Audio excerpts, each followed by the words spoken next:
Good evening, race fans, and welcome to the final cut race before we see the championship race next season here at the Frigidigi Racing League. We are out here in Ridgeway, Virginia tonight for 250 laps of racing from the paperclip that is Martinsville Speedway out here this evening. And as usual, I am joined by my co-host and my friend, Arie Heinzman. Good evening, Arie. Good evening, Tom. Looking forward to some short track action around the paperclip. Many people call this the most exciting short track, and for good reason. It's about the perfect way that you could end out the round of 8 and get the field set for the championship race in 1 week. Yes, it certainly is, and these drivers have made their way through Las Vegas, Talladega, and Martinsville, and we've kind of talked about the challenges that these drivers were going to have, and these drivers have set themselves up to be in a tight points battle going into the final race of the round of 8 before we move on to the championship race next season, next week actually. Matt Semple, Brad Holmes, those drivers highlighted in green on the scoring tower, those drivers are mathematically locked in to next week's championship event at Phoenix, where we will crown a champion. Aiden Shrine is up by a good margin, and then we have just a 3-point swing from 4th through 7th. I got my eyes on that battle, and I think that's going to be what we're paying a lot of attention to for most of the night tonight, Tom. Of course, there will probably be some good battles up front for the race win, but that battle between Logan Spencer, Michael Schaefer, Michael Miller, and Gary Miller, that one is going to be a blast to stay on top of. And coming into an elimination race with all of those guys pretty much dead even for that final spot means every single position at any single point in the race, every single lap, every single stage, it's all going to make all of the difference by the end of it. Yes, it will, and stage points could be the difference between making the championship race next week and sitting on the sidelines saying I should have been there and be contending for it. Stages for tonight are 75 laps apiece. We have a stage at lap number 75 and 150. Those are the stages that the drivers will be racing for. That's when the first and second batch of stage points are handed out here. But taking a look at the scoring tower here, Arie, a non-playoff driver currently at the top of the board. That's right. We've been pretty well.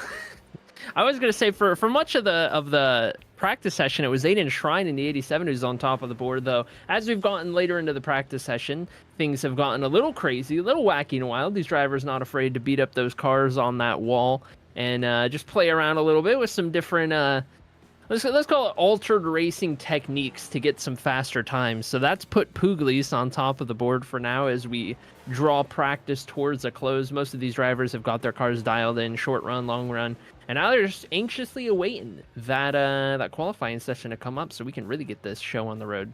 Got about 90 seconds remaining in our open practice out here before we see our 5-minute qualifying. Hope everybody's having a wonderful Wednesday evening before we get going racing here for the penultimate race of the Frigidigi Cup Series. And next week we're going to be crowning a champion. But before we get there, we're going to step aside for just a moment, get the pre-race ceremonies underway, and we'll be back for your full 5-minute qualifying.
All right, and back here as the qualifying just now begins. First driver out on track is one of the drivers that's currently locked into next week championship event. That is Brad Holmes out here in the 00 Chevy Camaro. See what Brad is able to do on his first lap.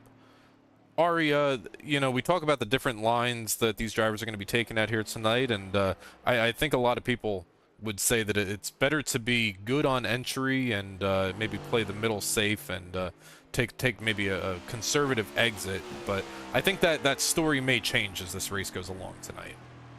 Yeah, I think the next gen car especially lends itself to some differing ways to drive this track. When you come to a place like Martinsville, especially compared to any of the other cars you might bring here, this one's going to be the most variable. As we see Brad Holmes go for a slide off of turn 4, that's something that we're going to see a lot of this evening. These cars are loose, and I think that's going to be a big element that plays a part in all the different lines that we see.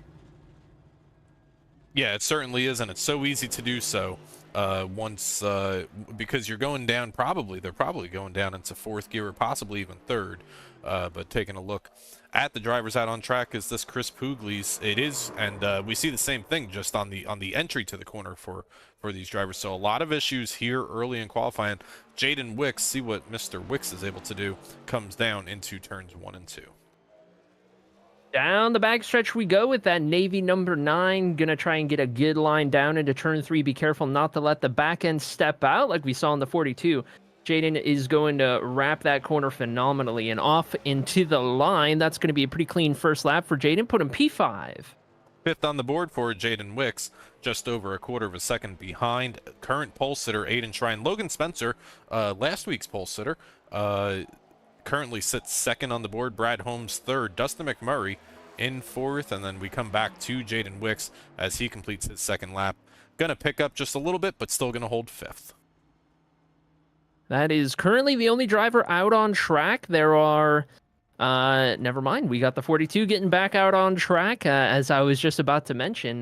Maybe pulling back into the pit road. Didn't like how he got off of the pit lane that time for Chris Pugliese. We've got 2 drivers who have not yet left the pit lane to attempt a lap. The 901 of Mackenzie Clayton and the 29 of Mike Schaefer. Looks like maybe Chris Pugliese in the 42 is going to decide that it's not worth going back out for a second time, and we might be looking at a provisional pole for Mr. Aiden Shrine.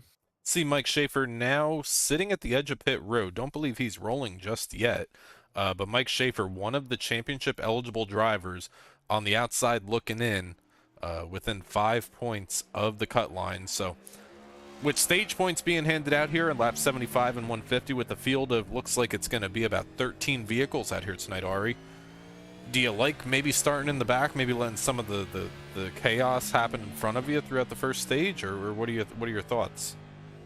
You know, Tom, I don't hate it, actually.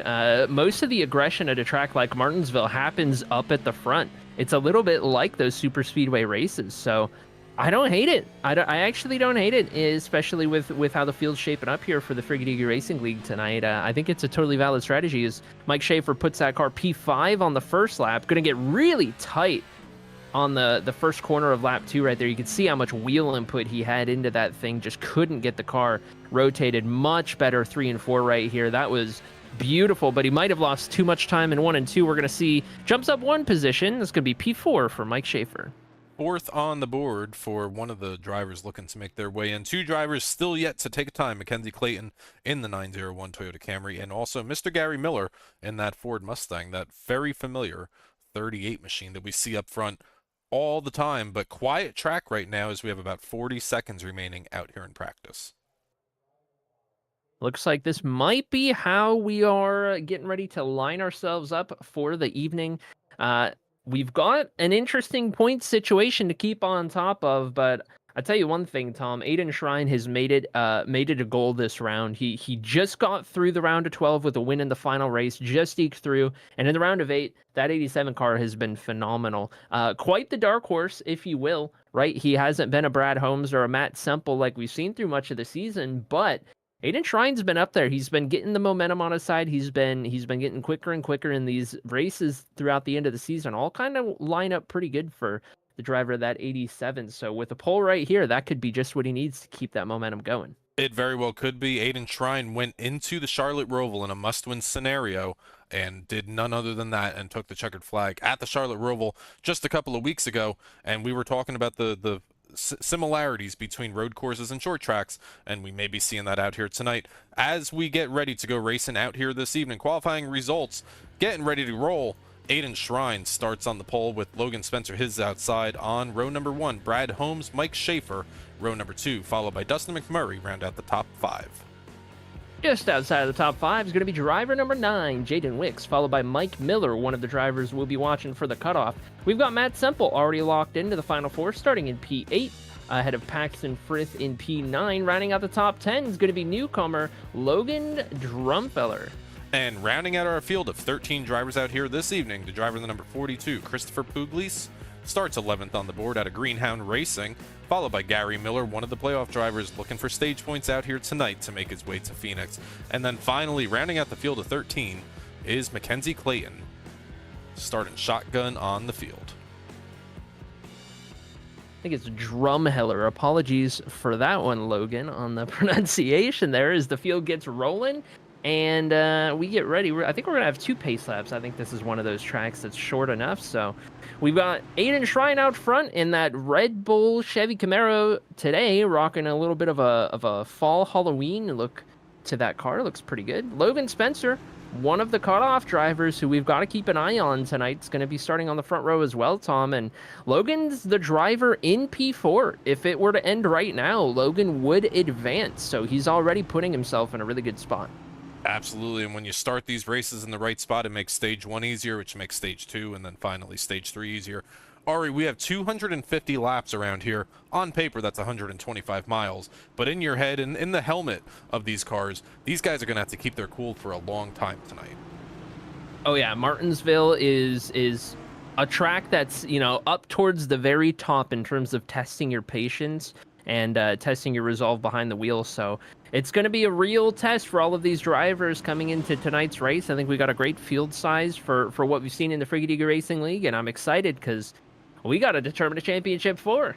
Well, we're about to find out who goes on to Phoenix, but we got 250 laps in front of us to answer that question. Up to Barney the Flagman. He's got that flag high up in the air, and he's going to send us on our way for the first time tonight in the Frith Construction 131. Down into turn 1 we go. Aiden Shrine's going to have the advantage by a couple of car lengths. Battle for second place is on. Brad Holmes down to the inside of teammate Logan Spencer down into turn 3. A little bit of argy-bargy down there into turn number 3. A little bit of contact right side to left side between the 00 and the 89. Brad Holmes able to take second place away. Logan Spencer slots into 4th. Looks like the leaders are all going to get themselves single-filed out towards the front. We got to go a little further back to see Chris Pugliese towards the back of the field having an issue and sliding all the way back down to the last car on track. Oh, the 97 goes spinning. That's Dustin McMurray off of turn 4. That's going to be our first caution of the evening. Dustin McMurray gets away with minimal to no damage on that number 97 Toyota Camry. Take a look, see what happened here. This may be a case of rear wheel spin on the rears on the exit. Could very well be. Looks like there's no cars close enough to be affecting the 97 coming out of turn 4 right here. And you could see just how quickly that rear end starts to rotate. Just getting onto that loud pedal and unsettling the car just enough. Going to be a single car spin down to the inside, and Dustin touches the wall, but that's not going to do anything but maybe scratch the paint just a little bit. All right, so drivers just have a little bit of a test of a short little green flag run, ran a lap or two, and we're going to restack, repack. Aiden Shrine, still the race leader. Brad Holmes started 3rd on the qualifying efforts. Now, this kind of flips the script here between the 00 and the 89. Brad started 3rd, Logan started 2nd. Now they're going to be doing the opposite here. We're going to see if Brad has the possibility to maybe lose 2nd again and allow Logan to move up. That could very well be the case, and I tell you what, why don't we get crazy? Let's pull Logan up here. Logan Spencer, driver of the 89. It's quick for an interview, but you're one of the drivers who we've got to keep a close eye on tonight with that cutoff battle. You currently find yourself above the cutoff line, but it's oh so close, and you had a great qualifying run. You're up there in the top 3, so walk us through your mindset going into the rest of tonight's race. Oh, try and keep her clean, keep the tires under me as best I can, and hope I come out on top. Absolutely. Well, we usually don't see you qualify that far up. You're usually one of the drivers who has to kind of make their way up as the race goes on, and you're pretty good at it. But here you find yourself, up front with the race, just kind of getting underway. Is going for those stage points something that you're really focused on tonight? Yeah, I'm hoping I can stay up here. We'll see how the cautions go, and if I can stay up here myself, if I don't spin out. Hopefully not. Knock on some wood there. But yeah, we'll see how it goes. Alrighty, well, we'll send you back down there, Logan. Good luck through the rest of the evening. And lights are out on the pace car, so that worked out pretty nice there, Tom, as we get ready to rack these guys back up. Everybody's going to line up double file behind the iRacing.com pace car, and Logan Spencer said he's looking for some stage points, but also trying to keep those tires underneath them. If we do see a long green flag run, that is going to be something that these drivers are going to have to keep in mind, as, again, they have 75 lap stages out here. Stage 1 ends at lap number 75, stage 2 at 150. So these tires got to last a long way, but we're about ready to get back underway here from the half-mile paperclip. Everyone bunches up as we hit the restart zone. Brad Holmes actually jumps the start, has to let off of the gas. That's going to give Aiden Shrine nothing but clear track ahead as Logan Spencer dives now to the inside of Brad Holmes. They're going to be side by side down into turn number 3. Brad Holmes able to use a little bit of momentum on the exit of the corners as Jaden Wicks right behind him goes around in 4th place contact with the 42. And that looked like pretty heavy contact to the left front tire of the 9, and well, we were just talking to him. There's Logan Spencer, one of the championship contenders involved in this incident. Certainly was, and I feel like I thought I saw the 9 get a little bit of help from the 29. We're going to slow it down into turn 3. It looks like Mike Schaefer just gets in a little too hot and is going to get into the back of the 9 right there. From there, it's just trying to avoid the 9. A little bit of contact for Paxton Frith. Bit more for Matt Semple, a lot of contact for Chris Pugliese. And if we jump up a little further, we also had Logan Spencer maybe having a secondary issue. Let's see if we can't see what happened. You can see the 9 spinning in the background right there. Could Logan Spencer have suffered a fate similar to the 97? He kind of gets up and unsettles the car on the apron there, Tom, just a little bit. Hits that curb and kind of bounces that car, just sends it around. Yeah, you could kind of see where he hits that curb and it moves the car around like you were saying, and then you're kind of just riding along, especially on cold tires out here, and that's what these drivers are currently working with. A couple of cars on pit road at the current moment. Matt Semple incurred some damage on that most recent incident. Jaden Wicks and Chris Pugliese, drivers all involved, as we would expect to see, come down and get some damage looked at and potentially repaired. Certainly the case. We'll see as the 42 pulls into his pit stop, and he is going to take that fast repair. It's unfortunate to have to take it so early on in the race, especially at a track like Martinsville. Matt Semple opting not to take the fast repair, nor is Jaden Wicks. They're going to try and hold on to it, but it's always possible, of course, for the 42 that the damage was far too much to not take it. So he'll have to be a little more careful going forward. It's just unfortunate. Yeah, and it's so difficult here, though, Arie, to get any sort of damage fixed unless you take that fast repair, because the field is just about to come around. These two drivers, you're going to see them on the opposite end of the camera frame here. They're just going to stay on lead lap as we have the 1-to-go signal here. So not a whole lot of opportunity where, at a place like Talladega or even like a road course, you have upwards of a minute or even more to get damage fixed. That's not the case here. Yeah, certainly correct in that regard. And these short tracks, they're good and bad, and that's one of the things that you got to be careful of is that small pit road not having a lot of time. But we're getting ready to throw the green flag out one more time, and off we go down into turn 1. Aiden Shrine on the loud pedal, in control of this race up to this point. We're gonna see everyone tiptoe their way into turn 1 a little bit lighter this time as Mike Schaefer tries to hold on. Paxton Frith putting the pressure on, but we got a battle for the race lead. Brad Holmes takes the race lead from Aiden Shrine. First lead change of the evening as Logan Drumheller has gone the opposite direction down here in turn number 3 in that number 5 Toyota Camry. There's a couple of things I want to take a look at here, Tom, including this incident right here. But I would love to see real quick a replay of the battle for the race lead right here, because it looked like Brad Holmes got his elbows out. Let's slow it down just a little bit. Yeah, see, these drivers coming into the corner side by side. Brad slides it down into turn number 3, does not take the low line there, and contact between the 00 and the 87. They're able to make their way throughout the opposite end of the corner, so fair game. And here we go with Logan. Oh, kind of similar entry that we saw between the 00 and the 87 there, just with a different result.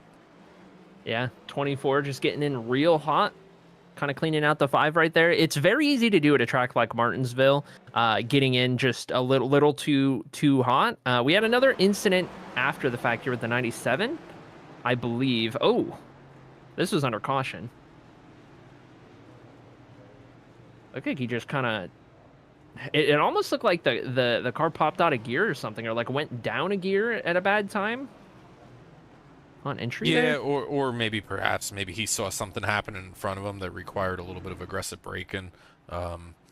Unknown at the time, but underneath the caution flag for the 3rd time out here this evening, drivers highlighted in green, Brad Holmes and Matt Semple. Those drivers are advanced. They have a seat in the championship round next week at Phoenix. Drivers in red, those are the drivers that are sitting on the outside of the points looking in. As we'll take a look at the points as they come in here tonight real quick. We're going to reference this sheet several times. And Arie, you told me that you have like a whiteboard and markers and red and green markers. So we may have live math here on the CyberThunder Broadcast Network as well.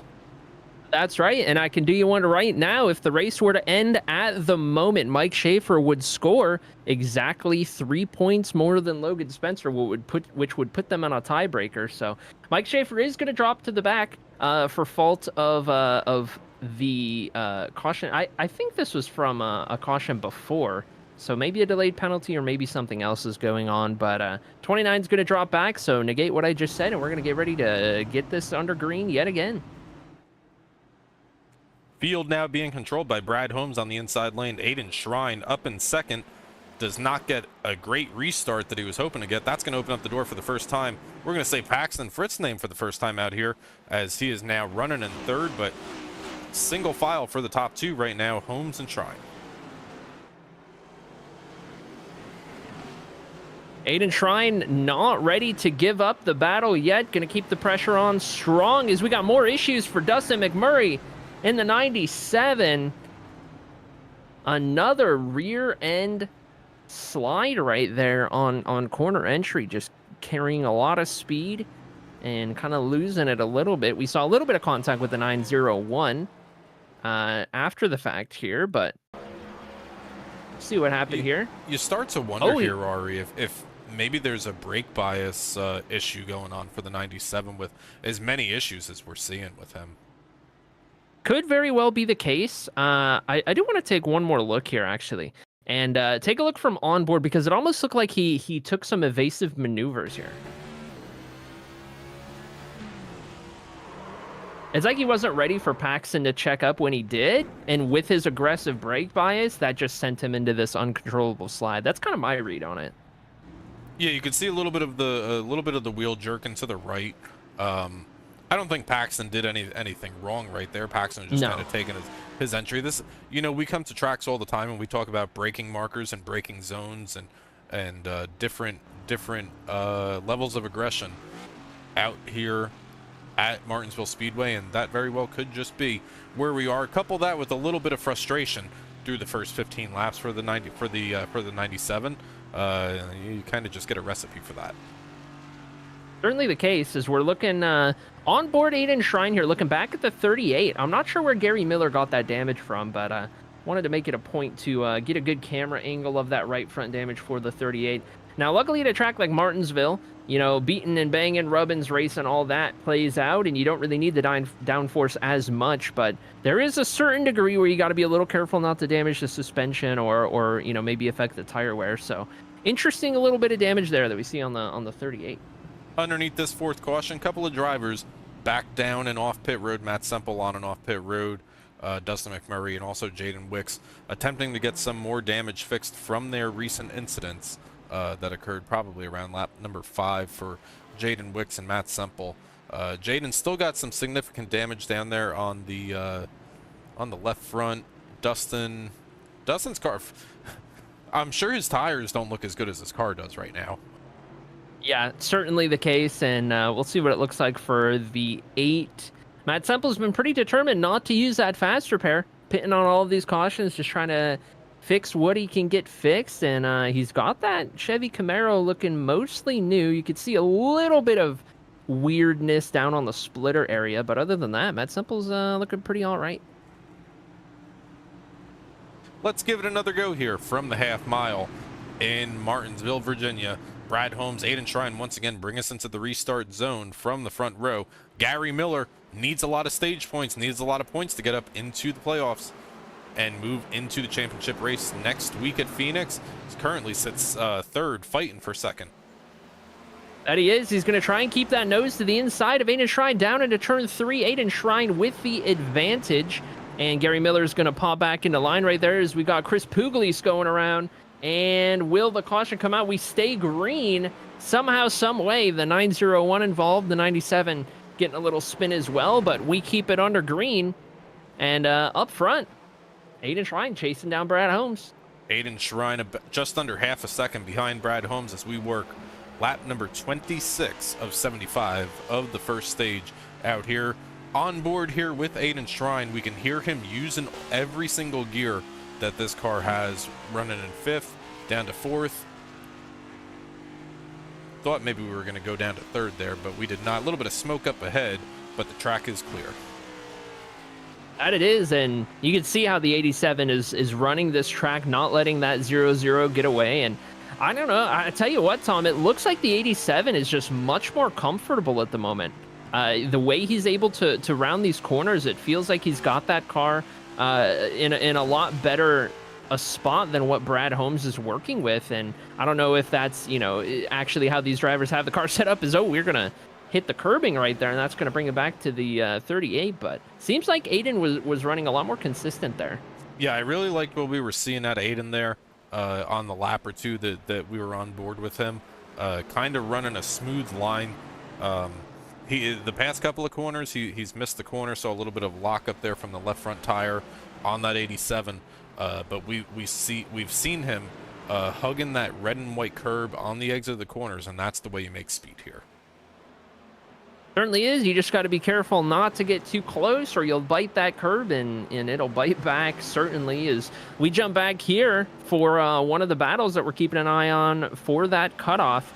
Logan Spencer is the driver above the cutoff entering. Mike Schaefer's the first one below. Of course, Gary Miller a couple positions up and needs to make up a couple of points tonight to have a shot at it. But all these names we're going to be keeping a close eye on, as this is also the closest battle on track at the moment. Mike Schaefer trying to chase down Logan Spencer. This would be for the 5th position. Mike Schaefer, once again, did not get a whole lot of practice out here this evening. You and I, we were talking, and we were like, where is the 29? Mike came in with probably about 10 or 12 minutes remaining out in open practice right before we started the broadcast. So again, Mike Schaefer missing out on the majority of the practice, whereas Logan was here the entire time. But you can already see the rotors starting to glow on all these vehicles out here. These drivers are using what they got. They certainly are, and I've noticed Mike Schaefer using a wide entry for a lot of these corners, kind of taking a late apex. You can see him enter really high, and he likes to kind of cut it down the track, use that momentum down the straightaways. That's a really good way to run Martinsville here. You got to be careful because it doesn't always work, but in this instance right here, trying to chase down the 89, it seems like a really useful tool for Mike Schaefer to try and put the pressure on Logan ahead. We already saw Logan have to take a defensive line into a corner a lap or two ago, and that kind of got him out of shape. And don't look now, but Matt Semple a little bit further back is slowly starting to reel these guys in as well. Yeah, one of the drivers already locked in has made his way back up to 7th after having an early race incident, got some damage fixed on that machine. Currently runs in front of the 5 of Logan Drumheller, and Paxton Frith now under fire from Logan Spencer. down here in turns 1 and 2. Brad Holmes and Aiden Shrine, the battle for the lead heating back up. Certainly is, as Aiden Shrine couldn't get any closer through the corner right there. Going to bounce it off of the wall just a little bit. But at a track like Martinsville, no harm, no foul.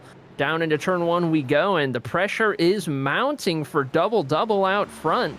Can the dark horse of Aiden Shrine get up there and take back control of this race? The end of stage 1 is on lap 75, excuse me. So we are at about the halfway mark of stage 1 right here. We've got a ways to go. The cautions have definitely slowed us down, but I don't know, Tom. It looks like that 87 is the faster car right now. Yeah, and you can see Brad maybe taking a little bit of a defensive line. Anytime he enters really low on the entry here, kind of as the yellow flag is out. But Brad Holmes able to hold on to the race lead as we have another caution flag out. That we do, and let's see if we can't figure it out. Maybe Paxter Frith involved. I'm not entirely sure. Oh, yep. Ooh, more damage for the Ada Matt Semple after all of that time repairing it. Yeah, all that damage that Matt just got fixed up just came back. Not super big damage for Matt Semple, but that's kind of what he started with. It's from onboard the 89 of Logan Spencer, who got into the 21 of Paxton Frith. Just enough to bring the caution out. A little bit of damage to the 8, hitting the 21 as they went around on the corner. And I think that's also one of those unfortunate realities of a track like Martinsville, Tom, is when you're in the position of Matt Semple in that 8 car and you get a car spinning around kind of at that point in the corner, there's really just nothing you can do. It's almost like a super speedway level of helplessness where you're just stuck there. That's just how the track is, and sometimes it's just going to happen right in front of you and fall right into your lap. Yeah, and you're already kind of committed to your line. This track only 11 degrees of banking in the corners, so you don't have a whole lot of banking to help those cars that are already kind of out of control spinning to kind of get them out of the way, and they kind of just sit there through no fault of their own. But seeing kind of a split strategy here on the field here, Arie. We had drivers currently 8th on the board and back, make it 6th on the board and back, come down pit road through this most recent caution. That would be correct. Driver number 5, Logan Drumheller, is going to be the first car on new tires. Jaden Wicks in the 9, Dustin McMurray, Mike Miller, Matt Semple, all on the lead lap. Mike Schaefer on the lead lap with new tires as well. Got 2 cars who are not on the lead lap. Mackenzie Clayton working 1 lap down at the moment, and the 42 of Chris Pugliese had a penalty under green. Could have been damage related.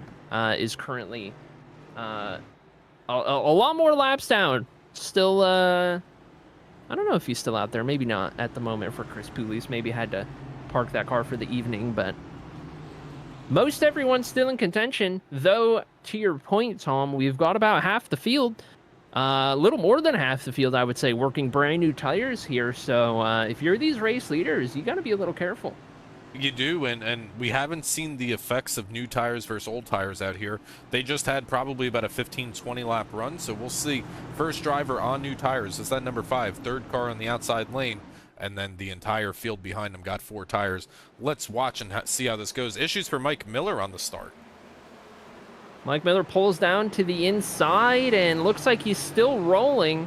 We'll have to keep tabs on that one as Paxton Frith goes way out of line right there. The yellow flag is out as Gary Miller has taken over 2nd place on the restart, and potentially more issues for Matt Semple, and also among Logan others. Spencer. Let's see. And cue up a replay right here.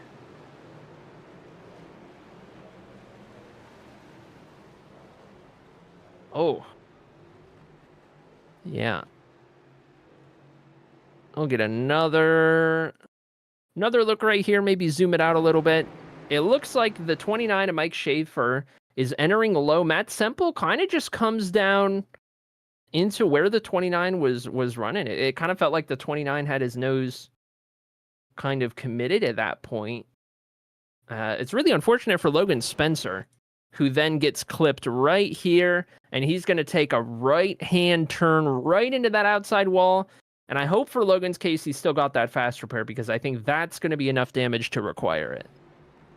Yeah, Logan Spencer on pit road right now. If we take a look at the 89, we may be able to catch and see if he is using that. Does not look like it, because he is down there on pit road for service. The way that the fast repairs work in iRacing, if you may be unfamiliar with it, kind of just you get a clean car. There is no time penalty. There is no anything else. You still do have to come down pit road, lose the track position, but still significant damage on the left front fender of that 89. So did not use the fast repair for Logan. Unsure if he's already used it or if he's sticking it in his back pocket. Right. I think a really good comparison for the fast repair, one thing I like to tell people is it's kind of like the backup car. You know, in real life, teams will bring their backup car to the track in case they wreck their main one in practice or qualifying. And the only difference is these drivers in the virtual world can have the advantage of pulling that backup car out instantly. Their second chance, their get out of jail free card, if you will. And not all leagues run with it. The Friggity Racing League is one of the leagues that does opt to use it. So you can kind of look at it like your one backup car if you wreck the main. Yeah, that's a really good way to kind of phrase it, right? If the backup car was sitting down there ready to go and you were ready to go in it. But our front row now looks like Brad Holmes on the outside, Gary Miller on the inside for our next restart out here. Logan Drumheller, the first driver on 4 tires, has made his way up to 3rd.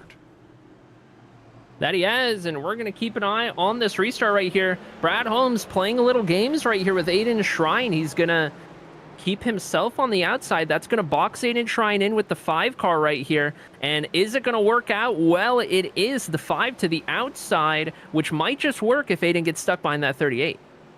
Aiden Shrine trying to make his way around the 38 of Gary Miller, who's holding strong in 2nd place right now. Yellow flag out once again, and Dustin McMurray goes around. Looks like issues also for Mike Schaefer in that 29. All right, let's take a look at the replay right here. Another rear end slide for the 97. He's going to go up and over the curbs, just narrowly avoid those barrels. You could probably take notes from that one there, Tom. And I knew that was coming. Goes around. Yeah, goes around and Mike Schaefer. Mike Schaefer down on pit road with a meatball flag, which indicates terminal damage, unless he has a fast repair. Let's get over to Mike Schaefer here real quick and see if Mike Schaefer is going to be having a fast repair to use, but you're going to see the hard hit for the 29. That parks him down on pit road. Where is the 29? He's rolling. At the moment. He is rolling. See if we can't get a... There it is. All right, there you go. Whip the backup car out. That's his one and only. So if Mike Schaefer gets any terminal damage, or any damage for that matter, for the rest of the evening, he's not going to have the benefit of that, his one and only. And the kind of flip side of that, Tom, and for those of you guys who are watching out at home, is what we see with Gary Miller in the 38. He's electing to keep that damage on his car for now. He's running up towards the front. It's not hindering him too much. And he's like, you know what? I want to save my one. You never know when you're going to need it. It's a long race. It's a really difficult racetrack with a lot of contact. So let me go ahead and keep the damage that I can still run with at the moment. And I'll worry about, if I want to use that fast repair a little bit later, because, I might get involved in a wreck a little bit later. I mean, and Gary's running 2nd with that damage right now. So I don't think he's overwhelmingly concerned about that damage on the right front, and I wouldn't be either. No, I think at a track like Martinsville, this is working out pretty well, where you can ignore something like that. Just a minuscule amount of damage. Is the lights go out on the pace car yet again, and Brad Holmes yet again going to put himself on the outside, and that's less for Brad Holmes to benefit and more to hinder the 87. This is a technique I like to use behind the wheel. And he sees the 87 as the fastest car on track right now, his biggest competition. So he's going to do whatever he can on these restarts to bury that 87 in traffic. And you can do that by not allowing the 87 to be behind the launch car on the restart. Put yourself on the outside. The 38's got to wait for you, and that means the 87's got to wait for the 38. That'll give Jaden Wicks an advantage on the outside as well as we get going green, and down into turn 1 we go. Brad Holmes in control, but Gary Miller, the 38, a little bit of an accordion effect. Everyone makes it through, but Aiden Shrine not ready to give up yet, down to the inside. And Brad Holmes now under fire from Aiden Shrine as Aiden is able to make his way around the 38. Gary Miller now under fire from Jaden Wicks. Again, Gary needs some stage points out here tonight. Jaden Wicks falls into third. Logan Drumheller slots into fourth, and Paxton Frith looking for fifth. You've seen that 38 fall a couple of positions really quickly. He's now going to kind of get it figured back out again. Is Aiden Shrine back on the rear bumper of Brad Holmes? Pushing, trying to get up there, just letting the 00 know, hey, I'm here, I'm quicker than you, and I'm gonna come up and take the lead one way or the other. This could be, one of those instances, Tom, where he's just kind of being patient at the moment. Not anymore. He's gonna go down the inside. Brad Holmes almost loses it. He's able to save the car off of the side of the 87. That was that was a sight. That was kind of a little bit of a lucky break there, but no lucky break here as he gets loose again down in turn 3. He's going to lose 1, 2, maybe 3 or 4 spots by the time he gets to the start-finish line. Put Gary Miller up to 4th, Logan Drumheller in 3rd, and Jaden Wicks, they take away 2nd place from Brad Holmes as he continues his fall down here, losing more spots. Yeah, Brad Holmes upset those tires in a big way with that first spin, and that second spin really was kind of the nail in the coffin for the next lap or two for that 00. At that point, those tires are overheated. They're screeching. They do not want to grip up on those corners, and wow, it's just salt in the wound right there, getting hit by the 97. Brad Holmes is just falling back about as much as everything could possibly go wrong for the 00. It has. From the lead to 10th place in about a lap and a half. That's how fast things happen around Martinsville Speedway. And Logan Spencer right now clicking back up towards the front of the field. Logan Spencer and Paxton Frith. These drivers are fighting their way through. Mike Schaefer on the inside of the 21. Get a little bit of contact there. Paxton's going to get kicked out of line, and the field carries on. We stay green. That we do. We've seen that incident happen. I don't even know how many times at this point, Tom, where a driver gets into another driver and kind of gets them with the half spin. And we've also seen it cause cautions, and we've also seen it not cause cautions. So it seems like it's a little bit up in the air on, if and when it decides to do that. As Brad Holmes is now trying to work over Paxton Frith, battle for 9th place on the track. And Brad Holmes is still out of shape on corner entry right there. That car is upset. Yeah, you could see that the rear end of that car kind of dancing on the entry to the corner right there as he was trying to get around the 21 of Paxton Frith. Now a little bit more steadier entries there for Brad Holmes. But Logan Drumheller up 7 spots, one of the biggest movers of the night so far. 7 spots for Logan, 8 spots up for Gary Miller. Make it 9 spots for Gary Miller for the biggest mover award through 64 laps of racing. As we saw Logan kind of lock up the wheels right there, that allowed Gary Miller to sneak right on through. That puts Gary up to P3, now trying to chase down Jaden Wicks, who, by the way, has had a pretty quiet evening so far. Driver the number 9 right there running in P2. A little further back, we've got a battle with playoff implications. The first driver out, trying to pass the first driver in. Not going to work out as Mike Schaefer overcooks it into the corner right there. Logan Spencer going to hold on in the 89 for a little bit longer. That's going to possibly open up the door for Mike Miller in that Ford Mustang right behind the 29 of Mike Schaefer. Mike Miller had an issue on one of the previous restarts, but looks like he's gotten that 24 machine going back in the right direction here as Mike Schaefer says, I need some stage points here, and he's going for him. That he is. We can see we got a great front row battle here on board the 24 of Mike Miller, who's probably eating the popcorn while he drives around this short half-mile racetrack right here. Watching that 29 try and work over the 89, you can see how Logan is defending the bottom line for all he's worth. The 29 is kind of looking to the outside here and there. He's getting that run on corner exit from middle to exit. That 29 has Logan Spencer beat, and then on entry, Logan's able to just kind of send it in how he needs to. I wouldn't be surprised if we see the chrome horn get used here. It might be right here as these drivers both enter super low down into turn number 3, right past the pit road entry. But Logan Spencer going to protect 5th place and now takes a defensive line down into turn number 1. But that kind of plays into Mike Schaefer's hands. That's kind of the line that we've been seeing from Mike. Schaefer is now that he's able to put the power down on the exit of 2 and almost stay side by side entering 3.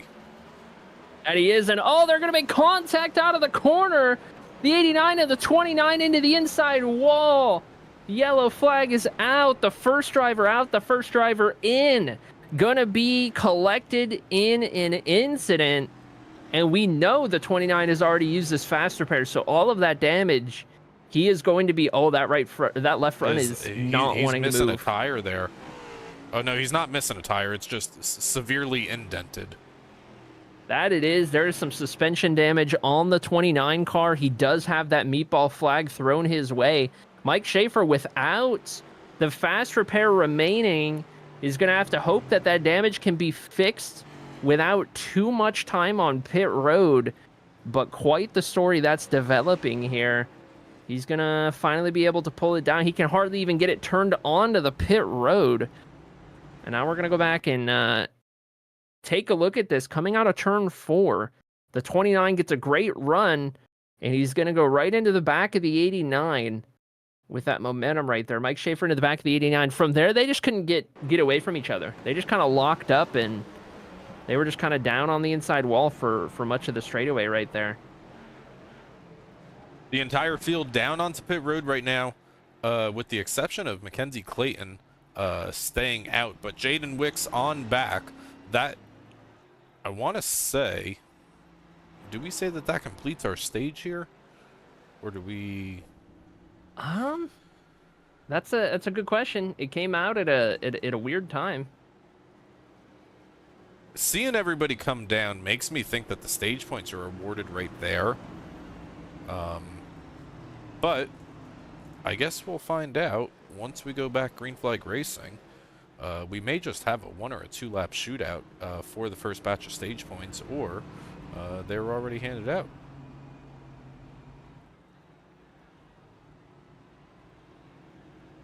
Getting confirmation that was indeed the stage end.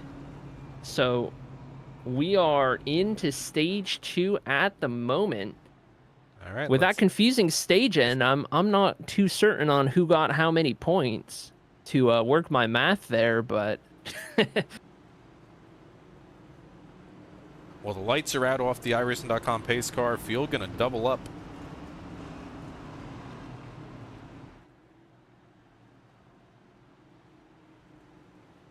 Once again, down here on the backstretch, as the field now being led by Mackenzie Clayton. As the lights are back on, we're going to do one more caution lap out here. Mackenzie last pitted on lap number 26 and has significantly older tires. Playoff implications for Mike Schaefer, still down on pit road, losing multiple laps through this yellow flag segment.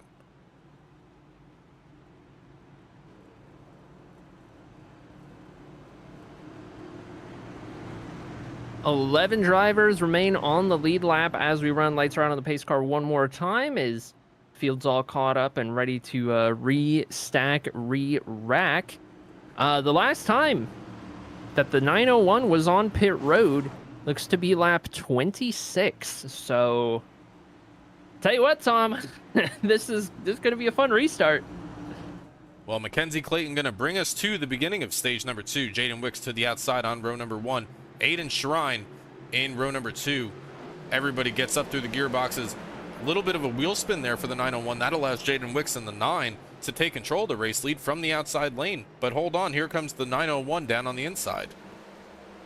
Looks like Aiden Shrine might be looking to make it 3 wide. You can tell that he wants to go, but there's nowhere to go with the 901 in the way as we run. He's trying to look to the inside. He can't go to the outside. Aiden Shrine still stuck behind him. Is going to give him a bump down into turn 1, move him up the track, and move him out of the way. And more issues for the 901, the 24, the 21, the 00. Brad Holmes involved. Logan Spencer goes around a second time. That was, we watched that for about half a lap right there. All right, let's see. We watched him kind of get moved out of the way a little bit. We're going to see the 901 get a hit from the 24. That's some pretty heavy damage on Mike Miller's car right there. And a little further back, just a reaction to the incident. Paxton Frith checks up. The 0-0 gets into him. Down to the inside wall, Logan Spencer is going to get caught up right here as well, trying to avoid it. He's going to spin around. Not really any damage to the nose from that one right there, but I don't know if there's a single driver on track, Tom, that hasn't seen trouble. I think you're probably correct in that. But Jaden Wicks, involved in one of the earlier incidents out here tonight, currently the race leader. Can we get a see if he got most of that damage fixed? But he's up here on the same strategy as Aiden Shrine. Aiden Shrine in contention for leading the most laps out here tonight, as well as Brad Holmes is. But I really like to look at that 87 through the center of the corners, especially on the longer green flag runs that we have. That 87 kind of stands out as the one to watch throughout this next second and third stage.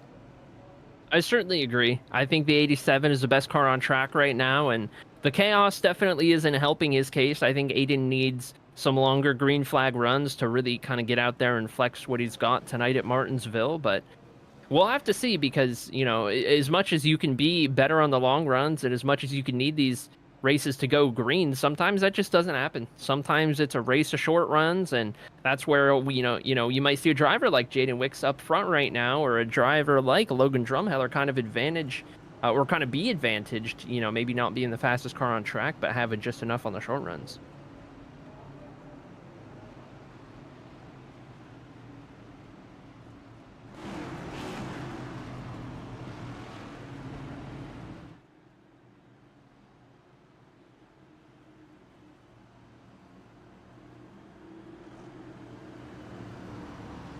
Still with 11 vehicles on the lead lap, being led by Jaden Wicks and Aiden Shrine, now up into the second place. This is going to be an opportunity for the 87 to once again take control of this restart here. But Jaden Wicks is going to bring us down to the restart zone once again. Green flag back out. Good restart for the 9. The outside line does not exactly get going. Mike Schaefer has an issue, and he has more issues going down there into turn 1. Yeah, Mike Miller hard up into the wall there. Looked like he was able to kind of keep it out of the wall for the most part, but got in there real hard down into turn 1, as most of the leaders have single filed their way out up front, and all throughout the field, except for Mike Miller, who's having a little bit more trouble further back. We're going to finally find a spot. We saw a similar issue on a previous restart, Arie, with Mike Miller, possibly gear issues for the 24. Got to start to think that may be what's happening. That's now a couple of restarts. But real quick, battle for the race lead, the 87 of Aiden Shrine underneath the 9 of Jaden Wicks. Put the 87 back out front. Jaden Wicks going to fight back on the outside, but man, that 87 is able to get on the brakes so much harder than everyone else and somehow still keep that car glued to the track. It feels like Aiden is right on the limit of braking down into the corners and able to just keep the car planted. Like, he's right on that knife edge before it goes out of control, and you kind of expect him to lose control like the 97 has in this race up to this point, but he keeps it glued, and I think that's that road course experience, Tom. In road courses, that's where you do most of your heavy braking. And when it comes to ovals, this is probably the most road course-like oval that we go to. So right in Aiden Shrine's wheelhouse is our resident road course expert here in the Freaky D Racing League, and you can see him using it to his advantage. Yellow flag out once again. Mackenzie Clayton goes around on the backstretch here in that Toyota Camry. Take a look, see what happens here. Don't see anybody else immediately around him here. A little overcorrection, got loose off of the corner. Maybe get a good view from the cockpit here.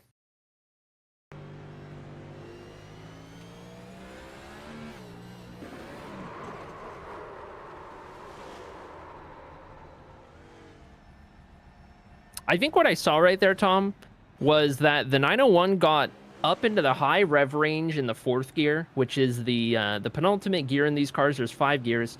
He hit the high rev range in the 4th gear, got the car unsettled, and once he thought he straightened it out, he got back on the gas, but he was still in 4th gear in the high rev range. So when he got back on the gas, all he did was squirrel the tires up a little bit more, and that just sent him right into the wall on the outside. That wasn't even a steering wheel input thing, I don't think. That was all just throttle and being in the wrong gear at the wrong time. Yeah, and when you have that, when you're in that high range of the gearing, you can kind of control what the car does with the throttle input, and you hit the loud pedal, and it kind of just goes around. It's kind of like, Arie, like if this may not exactly correlate, but if you're sitting on a sheet of ice and you just jam the gas to get going, you're not going to go anywhere. But if you go a little bit, if you ease into the throttle, it'll eventually, make its way off that sheet of ice there.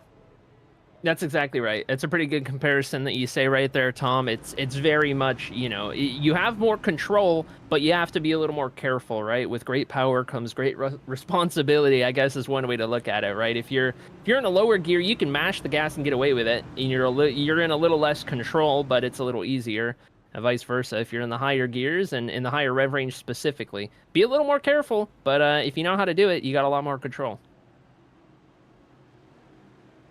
So we just saw on that most recent restart there, Aiden Shrine take the race lead from Jaden Wicks. Now they're going to be restarting side by side once again. Aiden Shrine going to be the control car once again as the race leader here.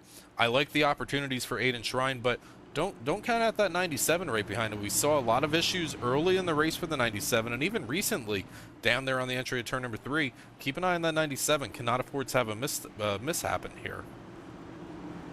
Definitely cannot, as we round turn 4 right here. Get ready for that green flag to wave one more time. Aiden Shrine in control of this race ahead of Jaden Wicks. And down into turn 1 we go. We'll see how the field keeps it going. Everybody's going to make their way through turns 1 and 2 clean. Jaden Wicks going to hold on to second. Aiden Shrine holds on to the lead. Gary Miller and Dustin McMurray. That's the first battle side by side on track. Third place to the 97. Matt Semple, with some damage fixed earlier in this race, has made his way into contention and into the conversation up in 4th. As Brad Holmes going to slip on by the 38 as well. Now trying to get back up there towards the front of the race, and Brad Holmes is going to get a little squirrely, little out of control. Give that spot back to the 38. Here comes Logan Spencer to the inside. Can't quite get there yet as these drivers have single filed out one more time. Yeah, and Logan Spencer, one of the drivers needing stage points out here tonight. We heard him say that he just wanted to keep himself and the chaos separated out here this evening, but the top 4, top 5, top 6 drivers single file as they come across the start finish line to begin lap number 94. Down the backstretch, we see Jaden Wicks holding on to P2. Battle is heating up as the 97 of Dustin McMurray trying to close in. Matt Semple right on his bumper as well. We've seen a lot of issues out of that 97 so far this evening. He's got speed. I mean, he finds himself up in the top 3 right now. He's just got to make sure to keep that car underneath him, maybe tweaking that brake bias as we go throughout the evening and not lose that rear end like he's been prone to up to this point. We'll see how he handles the pressure from behind as Matt Semple's looking to kind of charge up through the field for what feels like the first time tonight, Tom. Matt's been battling on a lot of damage, a lot of pit stops to get that fixed, and now he's finally moving his way kind of up as Jaden Wicks misses the corner. That's going to open the door for the 97 and the 8. Possibly 2 spots in one lap for the number 9, and that is what happens. Jaden Wicks goes from second back down to 4th. But yeah, Matt Semple, kind of uncharacteristic qualifying run for him.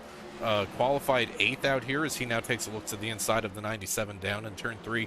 Down on the south end of the speedway, up 5 spots as he runs so far as they continue to race side by side.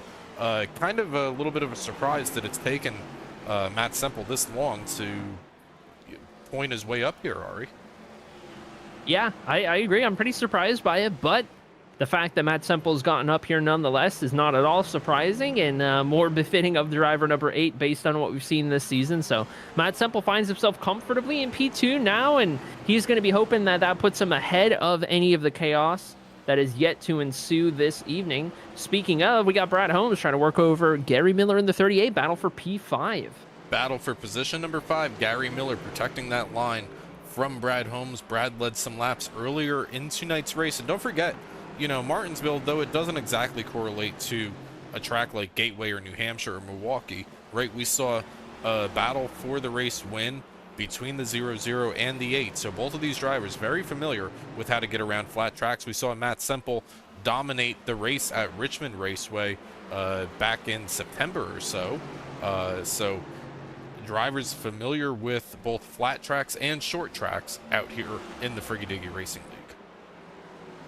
Certainly are, as Gary Miller looks to the inside of Jaden Wicks, who seems to be falling back now. He's fallen back, lost P2, lost P3, and now might be losing P4 as Gary Miller looks to work him over. Maybe that 9 car starting to struggle on the longer run as the tires kind of start to wear out. We can see some of the drivers who are more comers and those who are more goers based on what they're able to do on those 4 Goodyears. And contact between teammates. Brad Holmes involved, Jaden Wicks involved, and Logan Spencer involved as well.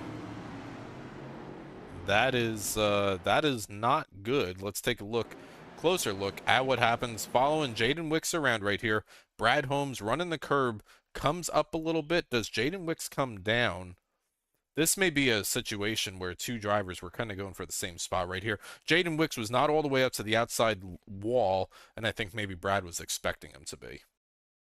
Yeah, I think you're pretty accurate right there, Tom. We even see the 5 get a little bit of damage right there, not able to check up in time, and the 0-0, the 89 getting some damage right here. And listening to the race chatter at the moment, it looks like Brad Holmes in the 0-0 going to claim fault for that incident.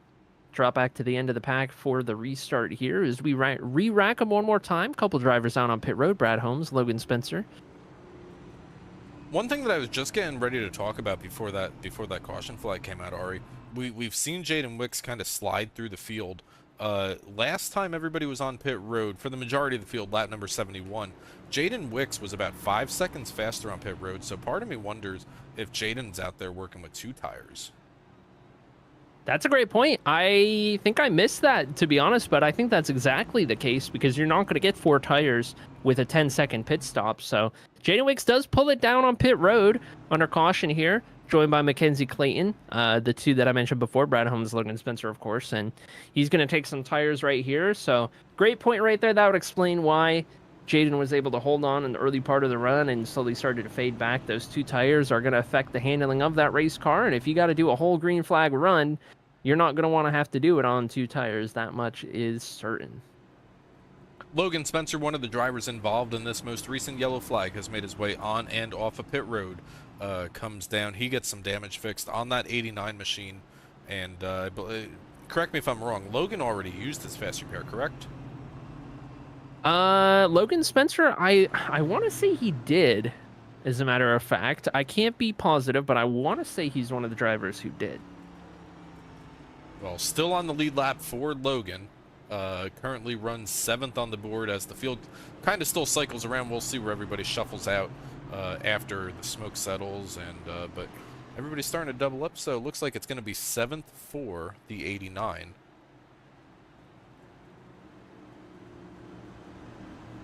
That it is. We still got more stage points to pay out at the end of lap 150. We'll be restarting on lap 107. Aiden Shrine, Matt Semple in control of this race. Into the restart zone we go. And the green flag is out. Aiden Shrine on the loud pedal, as he has been all night, going to control this race down into turn number 1. Matt Semple going to slot into 2nd place solidly. The battle for 3rd place heating up. Gary Miller up on the outside, hard into the outside wall. That's going to open up the door for the number 5 of Logan Drumheller. Logan's going to slide up just a little bit. That's going to push Gary all the way up to the asphalt part of this track. Not where you want to be. You want to stay in that concrete. Oh, issues for Brad Holmes again.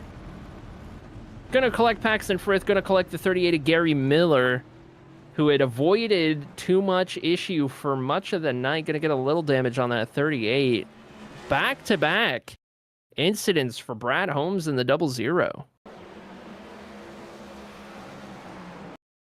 Slow down right here. Getting down into turn 1. Brad Holmes checking up, just loses it. Just gets on the brakes a little too aggressively.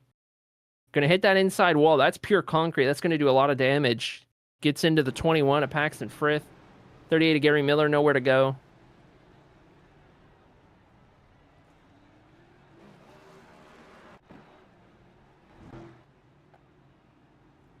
Tell you what here, Arie, as we're pacing around, I want to grab a word here real quick. With the 24 of Mike Miller, we've seen some restart issues for the 24 of Mike Miller. Mike, it's Tom and Arie up here in the CyberThunder broadcast booth. How you doing, sir? Good, how are you?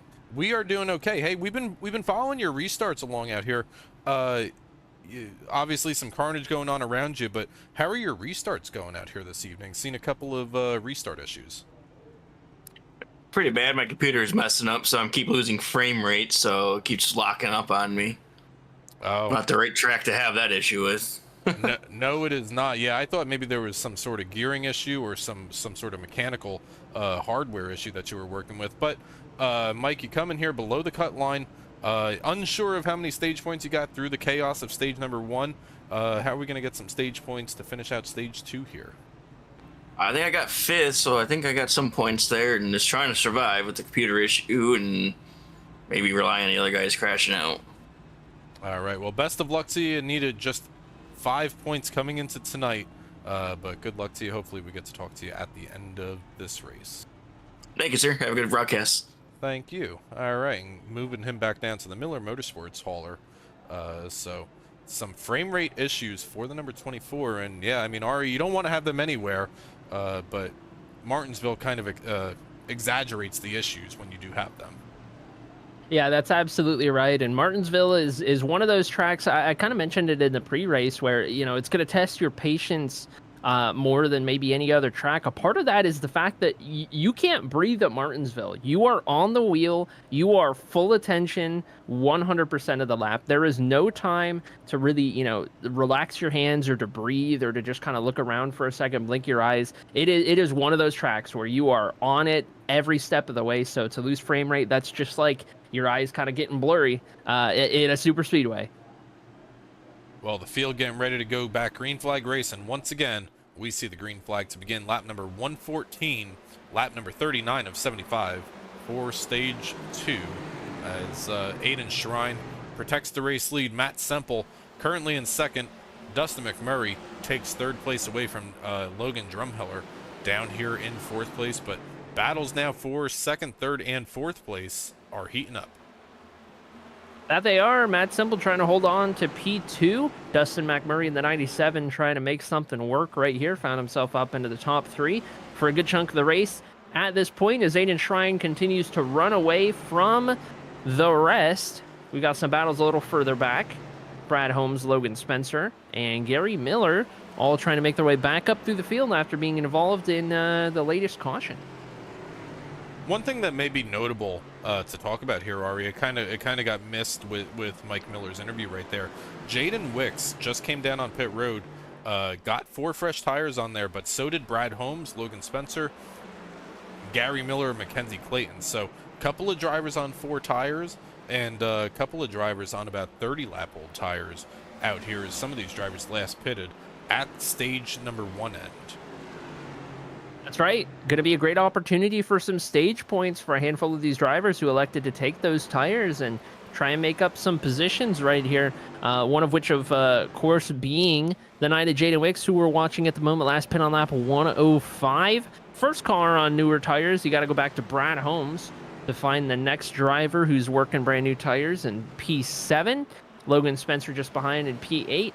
They've got a little bit of ground to make up right here, and one thing to keep in mind, Tom, of course, is the fact that, you know, these drivers have done a lot of these laps under caution. They've just been pacing laps, so, you know, how much are those new tires really going to make a difference? Well, I mean, you could say the same thing, but we saw Jaden Wicks go from, was he the race leader or second place on one of the restarts, and he fell back down to 7th or 8th, so even though there's a lot of pace laps in between, we've still seen the effects of it, so it's hard to say at this moment in time. Yeah, that's a good point you make right there as we watch Matt Semple try and close in on our race leader, Aiden Shrine. Top 2 in the running order at the moment, both looking to win stage number 2 right here. As long as Aiden Shrine stays out of trouble tonight, he should be good to advance into the Final 4 next week. He's not locked in, but he may as well be with the amount of points that he scored, and especially through stage 1. So Aiden Schrine's looking to score a win for that momentum going into the final race. Matt Semple's already locked in. These two just want to kind of get out there, put their name on top, and let the field kind of be on notice that they've got the momentum heading into the final race. Yeah, absolutely. And this would be Aiden Schrine's 4th win of the season if he's able to hang on to it out here this evening. We saw him win at Sonoma. We saw him win at Charlotte Roval. And there's one other that I can't recall off the top of my head, but to carry the momentum out of Martinsville to go into Phoenix. Phoenix is still a flat track, right? It doesn't carry as many road course characteristics as Martinsville does in terms of braking and breaking points, but the Phoenix can kind of run like several different types of tracks, so very well could be the 87's path to a championship next week at Phoenix. Yeah, certainly can be. It's one of the closer oval tracks to how a road course might race, and that 3rd win for Aiden Schrein was at Watkins Glen. So 3 wins this season, all 3 on road courses. If Aiden's able to get it done tonight at Martinsville, that would be his first oval win here in the Freaky Deaky Racing League. So something I'm sure he's been dying to kind of check off of his list here in the Freaky Deaky Racing League and put himself in the championship 4 with a great opportunity. And, that might just be the shot in the arm that Aiden needs as well. He's proven himself on road courses, but he's kind of had a monkey on his back with the oval tracks. He's not had the speed of a Matt Semple or of a Brad Holmes on a week in, week out basis. So finally, climbing that obstacle, getting that win at an oval might come just in time for that championship race. It could, and there's a mental part of that as well, Arie, and that kind of gets in your head, right? Is that I've been racing these drivers now. This is our 33rd race of the season. I've been racing here for 33 races, and I've been chasing the 8 and the 0 for the majority of them. So this could be the opportunity that the 87 needs to get into Phoenix. And I tell you what, he's not a long shot by any. In my book, he's not a long shot. I think he has just as good of a chance as the 8 or the 0 or even the 4th driver yet to be determined to go to Phoenix. Yeah, I agree. I think Aiden's climbing his way out of the dark horse position and putting his name into the genuine, conversation for who we might expect to win the championship. And a lot of props to the 87 who has really stepped it up, especially in the playoffs.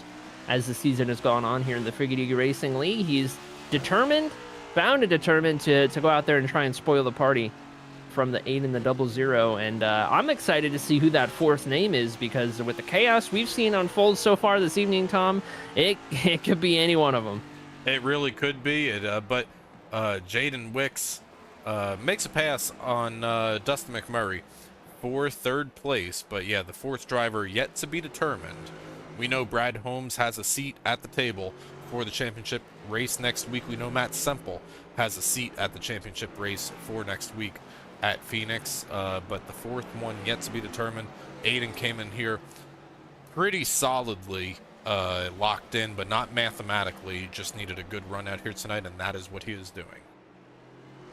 Currently, in terms of the battle on the bubble, it looks like Logan Spencer has the advantage. He was the first driver in on points entering this race, 3 points ahead of Mike Schaefer, who has retired from this race with terminal damage. So the 89 entered this race, 5 points ahead of the 38 of Gary Miller. We weren't entirely certain how stage 1 points worked out, but if this stage were to end as they run, this would give Logan Spencer an additional point over the 38 of Gary Miller, which would help his cause to be that 4th car in. With 15 laps to go in stage number 2 out here, this is the final batch of stage points that matters for the season. No stage points next week at Phoenix, just going to be the highest finisher of the 4 remaining drivers. But Logan Spencer protecting 7th place from Gary Miller. Now, Gary Miller's got Gary Miller and Mike Miller. These drivers got a little bit of is it more difficult when you're racing family, Arie, for a championship spot? Or I mean, I would imagine so. I can't speak to it myself on experience, but I would imagine it's it's an interesting element for sure, because you almost feel more inclined to race him cleaner, but I mean, I don't know. At the same time, I don't know how it changes too much, because it's sort of one of those deals where once you put the helmet on, it's all about one thing, and that's the checkered flag, and being as high up as you can. So I think maybe you race with a little more respect around those you might be more familiar or related to even, but beyond that, I don't know that it changes too much. Well, it certainly makes Thanksgiving taste a little bit different if it does come down to these two drivers, the 38 and the 24, for the final spot. But currently, presumptually, Logan Spencer still has that spot, but Mike Miller and Gary Miller chasing him down, both in points and on track, as we work lap number 139, as we're going to see 10 laps to go in stage number 2. 10 laps to go in stage number 2. Aiden Shrine still holding on ahead of Matt Semple. Car running in P2. You got to go back just about 5 seconds on track before you get back to Jaden Wicks, running in 3rd place at the moment. Pretty much on an island ahead of Dustin McMurray. We go a little further back. Logan Drumheller running in 5th. Brad Holmes in 6th. And then, of course, that battle we were keeping an eye on with Logan Spencer narrowly ahead of Gary Miller. Tell you what, Paxton Frith just went a lap down. I don't know that it's going to come to fruition here, but Mike Miller is probably only about 3 seconds away from going a lap down in front of Aiden Shrine right now. And you see the two race leaders coming off of turn number 2 right there in the distance. We're watching from the rear end of car number 24. Those leaders are closing in. He might have just enough time to avoid going a lap down, but Mike Miller's going to have to be real careful. Yeah, you certainly are, as we're seeing a little bit of a longer green flag run out here so far. Matt Semple staying within about a half second of the race leader of Aiden Shrine. Matt Semple again started 8th out here tonight, up 6 spots on his qualifying effort, the biggest mover as they run right now. Matt Semple didn't have the stage 1 that he wanted, but looks to have heated up for stage number 2. Yeah, guys, I think Matt's putting himself in a great position, and the way he's been able to hold on to the back of Aiden Shrine tells me that maybe, just maybe, if that 8 car is able to get control of this race, whether that's beating Aiden off pit road or maybe getting the advantage on a restart, maybe Matt might be able to hold on to the race lead if he gets that nose in clean air. I tell you what here, Arie, we're going to have 5 laps to go in the stage. Mike Miller is now about a second and a half away from going a lap down. This could be close. And if I'm Aiden Shrine, I want to chase that 24 down, because even though I won, presumptuously won stage 1, you're still fighting the 24 for points. You certainly are. You can't rule anything out, and that's somebody who's still in your current round of the playoffs, and you're about to cut 4 drivers out. If you're not locked in yet, you might as well go out there and put them all the lap down, as many as you can. So if I'm the 87 of Aiden Shrine right here, I'm doing everything I can to try and get to the back of that 24. And conversely, if I'm Mike Miller in that 24, I'm running for my life right now. You really are, and you could see the gap closing. It was a full straightaway just a couple of laps ago, and now it is down to a half a straightaway or even less here. Take a look at the difference here. Start finish line for the 24, start finish line for the 87. He may get there. He may get there, but I don't know if he'll get the pass done. There might not be enough time, and even if he does, I think Mike will still be in the spot for the lucky dog at the very least. So we'll see how this plays out, but Aiden Shrine has certainly pulled away from Matt Semple in recent laps. He's going to hold on to his advantage for stage 2 right here. He's going to get right up to the rear bumper by the time it ends. He'll be right there, Tom.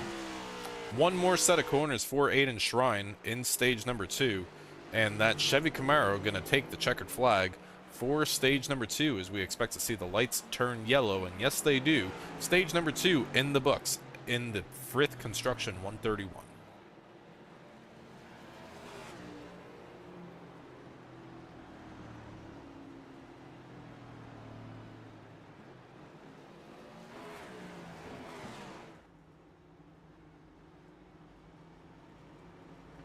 Lights are red there, Arie, but a bunch of drivers coming down pit road. Interesting. I don't know if you saw that or not. Yeah, interesting point right there. I will be curious to see how this plays out. Could just be that it switched over at the last second per chance, or maybe it's possibly just a lighting error. 'Cause it looks like the whole field came down, so I don't imagine there'd be too many difficulties there with that one. I think this race off pit road is going to be a really important one between the 87 and the 8. It is, and you can see Aiden Shrine, he's got the left sides up. Matt Semple already on the run. They got to come to that line there. It's going to be the 87 at the line, followed by Matt Semple. Third place going to go to Jaden Wicks in that number 9, followed by Logan Drumhiller in 4th. Man, that first pit box is quite the advantage at Martinsville with the way that pit road corners. Whew.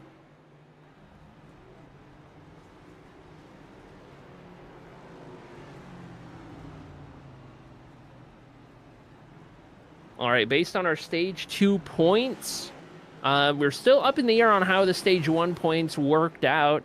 But as it sits, Logan Spencer, 92 points, and that's not 92 alone, but call it 92. The 38 of Gary Miller would be the next closest at 86. This, of course, doesn't include stage 1 because we're not entirely certain how that shook out, but that puts us at a 6-point difference between those two to the end of the race, plus the stage 1 points. Still waiting for confirmation if that can happen before the end of the race to keep you guys informed on that cutoff position. But it looks to me so far like Gary Miller has been the driver, the closest competitor to Logan Spencer for that final spot.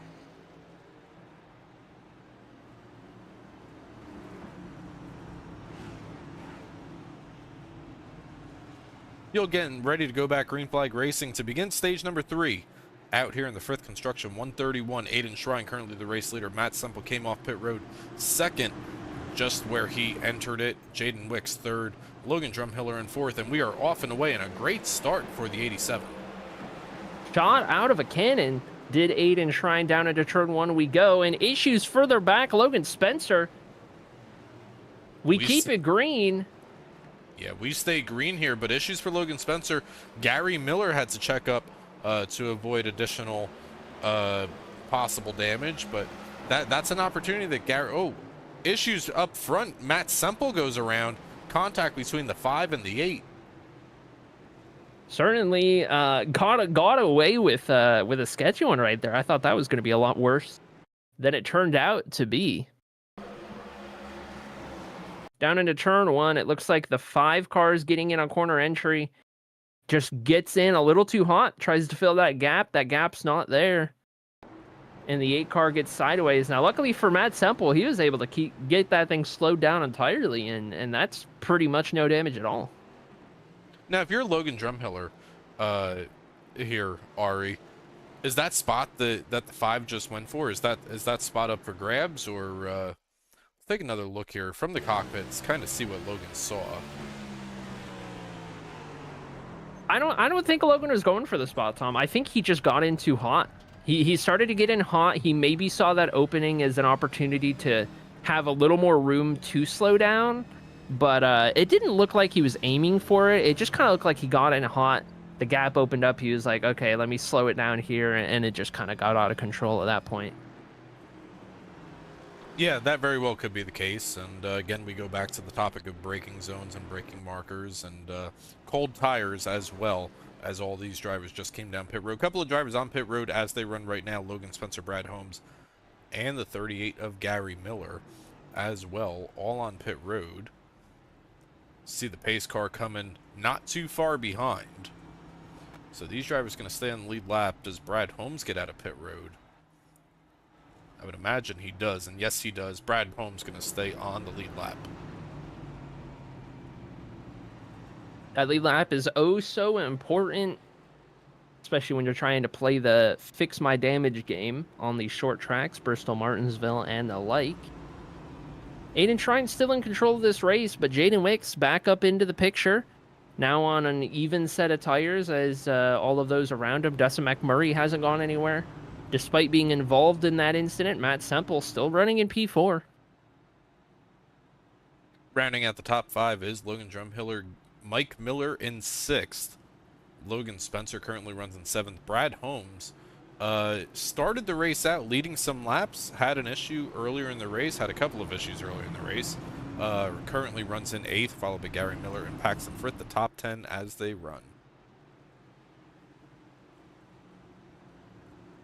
Lights are out on the pace car. Get these cars doubled up. And get ready to go green. We're going to be rounding out the 14th caution of the evening. Through 3 and 4 we go, approaching this restart zone. Aiden Shrine. See what he can do on this one. Aiden Shrine once again gets a great restart down there, gets a 2, 3, 4, maybe even a 5-car length lead over 2nd place. Jaden Wicks gets a great run through turns 1 and 2. Battle for 3rd place right now. Dustin McMurray takes a look down onto the inside of the 8 of that Chevy Camaro of Matt Semple, going to slot into 3rd place, into 4th place for Matt Semple. Logan Spencer has made his way back up into the top 5. Looking a little further back, Paxton Frith and the 38 of Gary Miller going at it now. This is a battle for P7 on track at the moment. The car ahead, Mackenzie Clayton in the 901, 2 laps down as we run. Oh, close call with Paxton Frith right there. Nearly getting into the quarter panel of the 38. We keep it going. No harm, no foul. A little further up, Logan Spencer in the 89 trying to survive this race ahead of the cutoff and be the 4th driver in to the championship. Finds himself in P5 trying to hold on ahead of Brad Holmes. 88, make it 87 laps to go this time by as Aiden Shrine clicks one more off from tonight's race at Martinsville Speedway. Jaden Wicks takes a little bit of a wide entry down there into turn number 1. That's going to open the door for Dustin McMurray in that Toyota Camry down here in turn number 3 on the south end of the speedway to try to take 2nd place away. Not going to happen just yet. They're side by side at the line. Down into turn 1 we go. Jaden Wicks on the outside, and he's going to overcook it all the way into the wall. That was quite the hot entry into the corner for Jaden Wicks. Does a little bit of damage to the right side. Opens the door for both the 97 and the 8 to get around. The 97 gets out of the line just a little bit. Matt Semple going to make his way on up from P4 to P2 in a single lap. Again, Matt Semple makes his way to 2nd place running position. That's where we've seen Matt run for the majority of stage number 2 and the beginning of stage number 3. Dustin McMurray all over the back of that 8 machine, especially on corner entries. You saw a whole lot of Camry on the entry to turn number 3 there last time by. Certainly did. More issues for Jaden Wicks. Going to lose a couple more positions. And down again to the 38. Jaden Wicks is maybe suffering a lot from that damage he got. Oh, issues ahead. Logan Spencer involved. That looks... Ooh. That is some serious damage for Logan Spencer in the 89, who already uses fast repair. I do believe after that big damage earlier on, let's take a look. See if we can see what happened to the 89.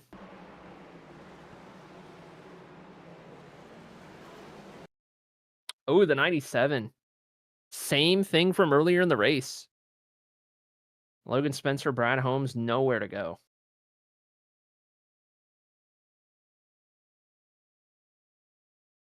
See if Gary Miller gets through it. Oh, he's going to get...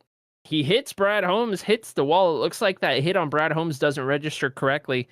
He's going to get away with that one. That looked like it would have been the worst of the 2 hits for the 38, but big trouble for the 89. Logan Spencer, who entered above the cut line. We were just talking about how he was doing enough to stay ahead of the others in advance. But now with this damage, he doesn't have his quick repair anymore. The 89 is... It's going to be in a tough spot, Tom.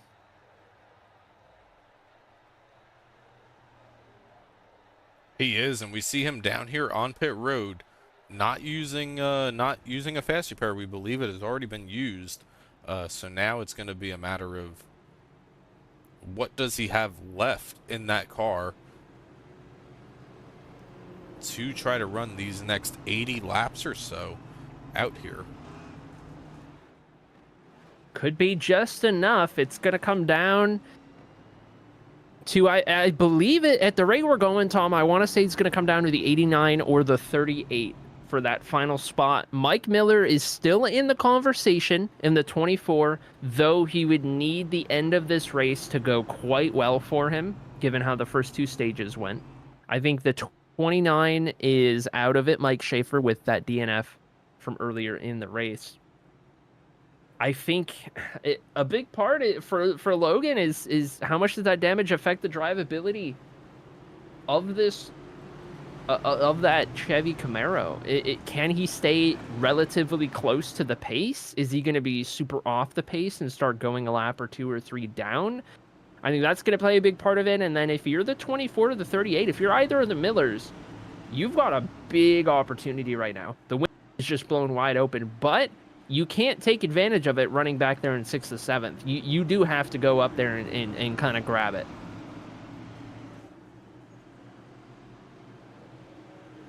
Field comes back to the green flag here from Martinsville as Aiden Shrine once again takes the race lead down here, and we're going to keep a very close eye on Logan Spencer and the damage that he has on that 89 machine, as we have just 78 laps to go before we settle the score and figure out who is going to be going out to Phoenix here in just 78 laps time. But Aiden Shrine, issues for Paxton Frith. Issues for the 21 indeed. Let's see if we can't rewind the tape.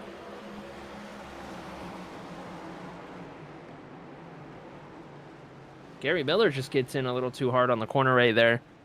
Sounds like the 38 has already come over race comms and claimed responsibility for that incident right there. Fortunately, the 21 gets out mostly unscathed, just going to lose a little track position.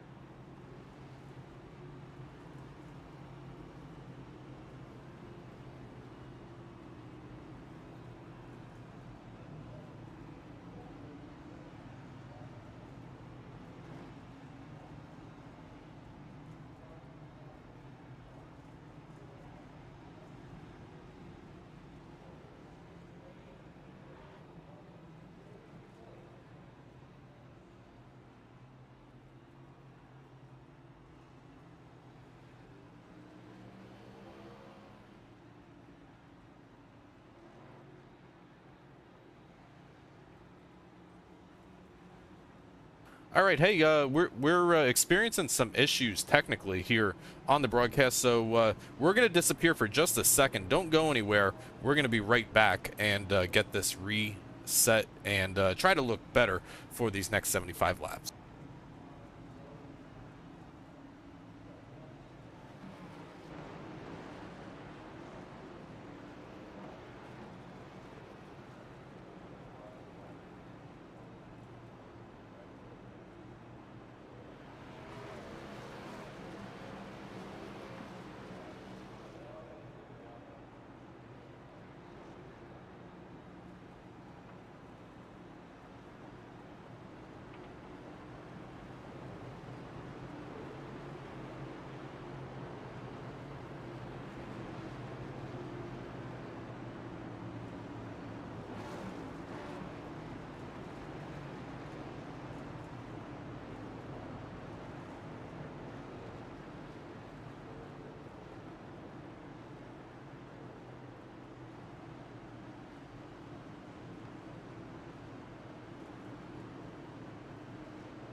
All right.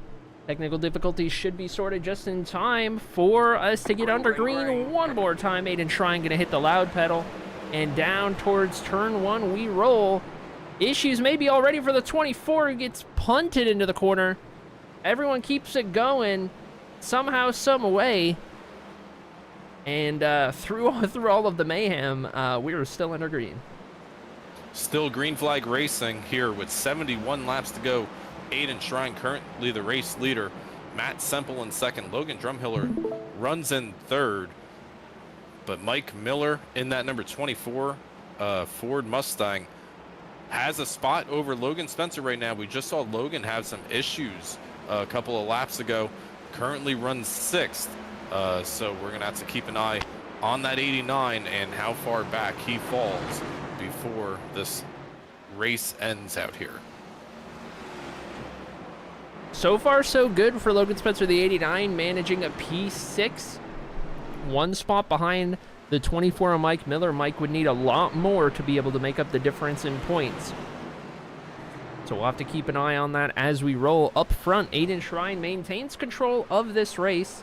Matt Semple back in 2nd place, still just lingering close enough that Aiden cannot afford to make a mistake, but not quite fast enough to get up there and really challenge Aiden for the lead of this race. So Matt finds himself in this weird kind of, almost this weird no man's land in a way, Tom, where, you know, he can run his race and put in his laps bit by bit. He just doesn't have enough to get there, but all he can do is hope that the 87 slips up. I tell you what, though, this is the closest we've seen Matt, and obviously we just took a restart here, right? But this is the closest we've seen Matt Semple be to the 87 all night long. Was running probably about 7-8 tenths of a second behind the race leader Aiden Shrine through that long green flag run. Currently sitting just under half a second here behind the 87. Don't count this 8 out anytime you see him on track. Certainly can, especially with how many times Matt Semple has won a race this season. As we see Mike Miller now to the inside of Dustin McMurray in the 97. That's going to be +1 position for Mike Miller, who looks like a driver on a mission now that Logan Spencer has found some more issues in this race. Maybe Mike Miller seeing that as a wake-up call and trying to take the opportunity to go get as far ahead as he can, as now Logan Spencer finds himself under pressure from teammate Brad Holmes in the 00. You got to wonder how hard Brad's going to fight Logan given the points scenario. We do have Gary Miller in the 38 closing in. Logan Spencer has a little bit of bobble on the exit of turn number 2. Brad Holmes in the middle between the 89 and the 38. If Brad wants to cut him a break, I don't think Gary Miller will here in just a couple of laps.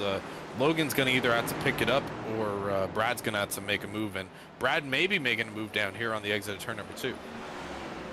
He could very well. He's looking like he wants to.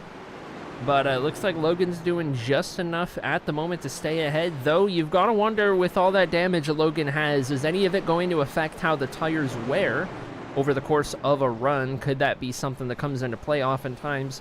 You know, if you get that steering wheel out of alignment just a little bit, you're going to feel that on the long runs more than you are on the short runs. And up front, take a look at this, Tom. Matt Semple now takes a look to the 87. Battle for the race lead, and Matt Semple takes the race lead. The 87 in the outside wall on the exit of turn number 2. New race leader for the first time out here tonight. It's the Chevy Camaro, driven by Semple. I didn't mean to push you up there, Aiden, if I did.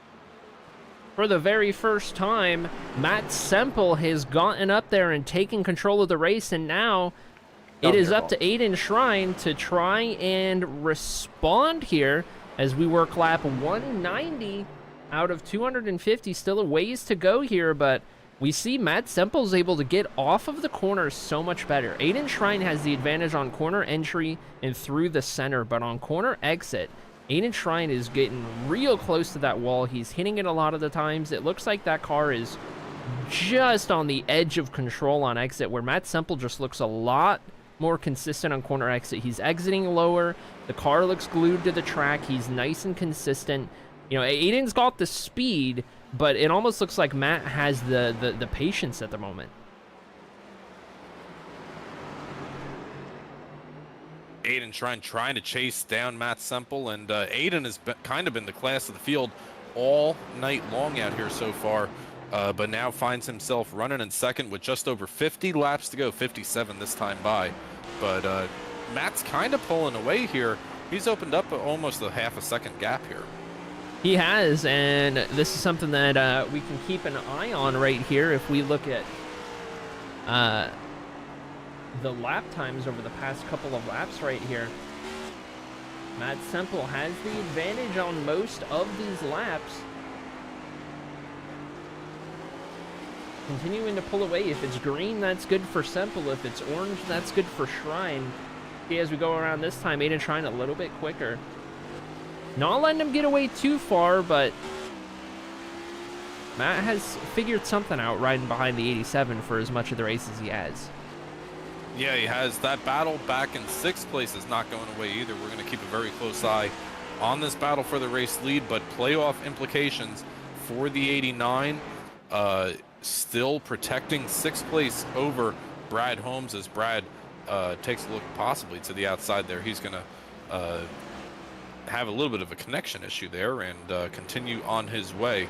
But Brad in the middle here between the 38 and the 89, as now we see a battle for a spot in the points between the 89 and possibly the 38 here in a moment. Very possibly down the backstretch we go.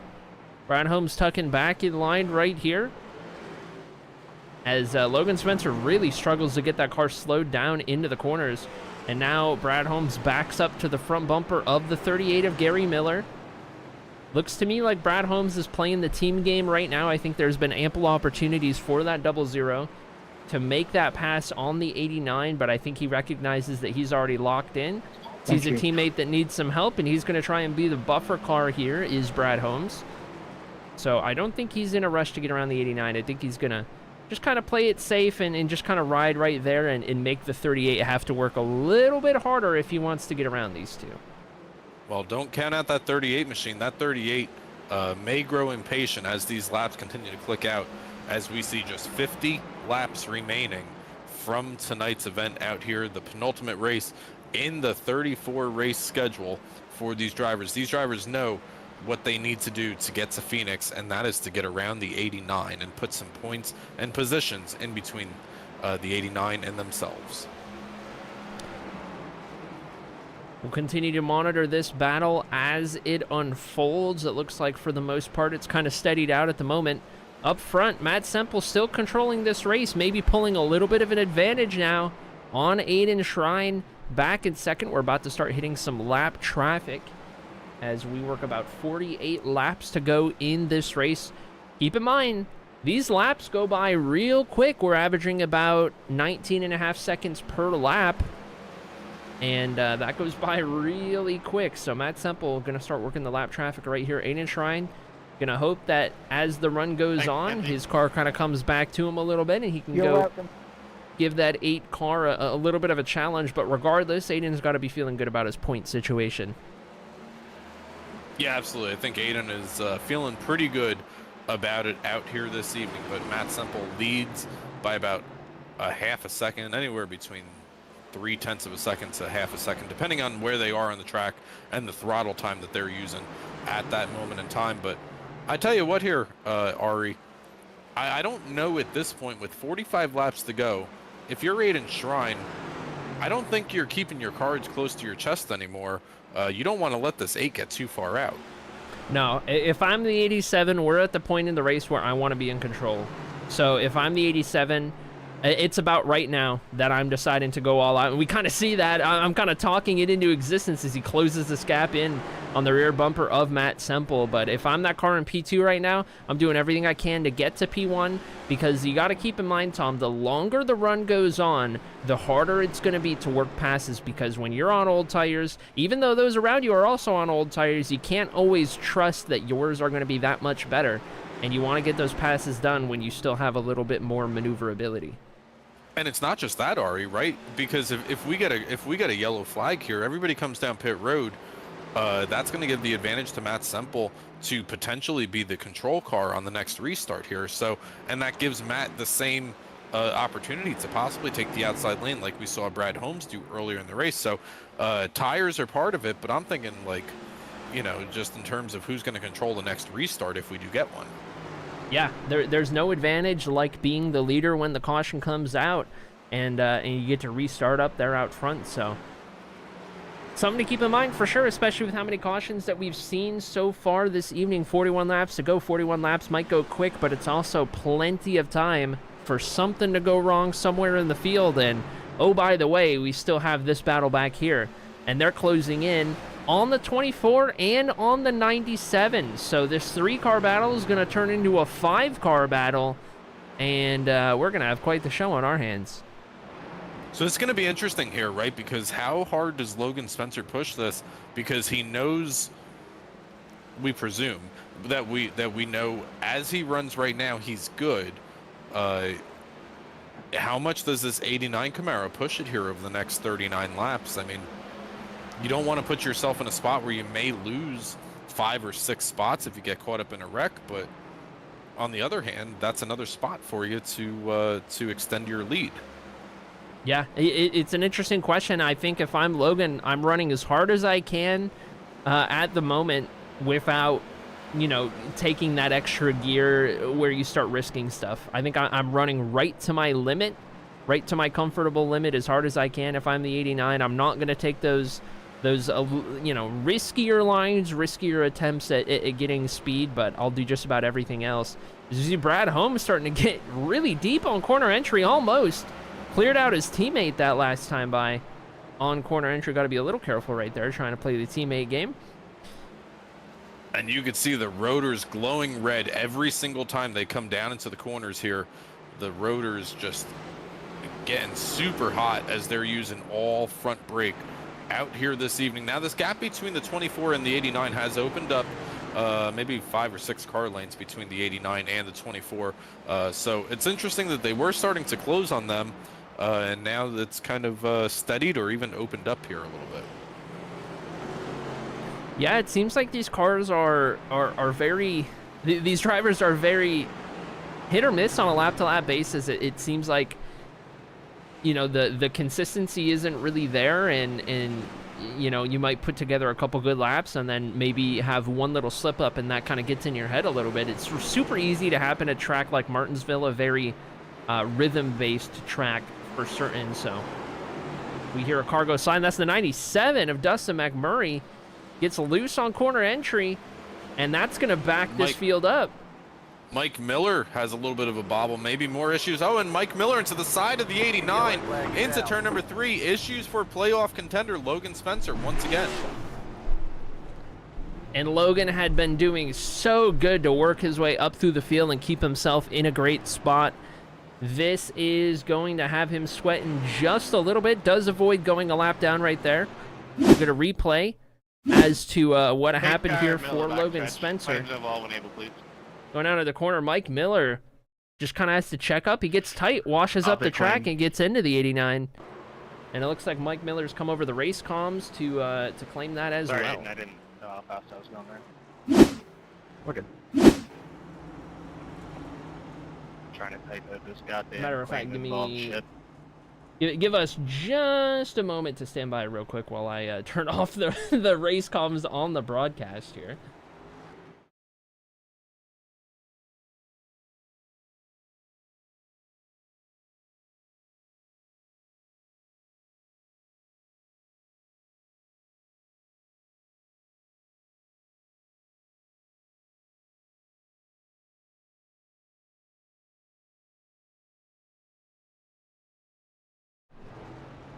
All right, there we go. Don't need unnecessary driver chatter coming over the broadcast, as we had to swap over the output. Paxton Frith in the lead momentarily. Gonna come back down pit road right here, relinquish it to Aiden Shrine, who wins the battle off pit road and maintains control of the race. Matt Semple, or actually regains control of the race. So used to the 87 leading this race, Tom, that didn't catch it at first, but Aiden Shrine's gonna beat Matt Semple off of the pit road with that first pit box advantage, and that's going to be pretty huge as we have less than 30 laps to go.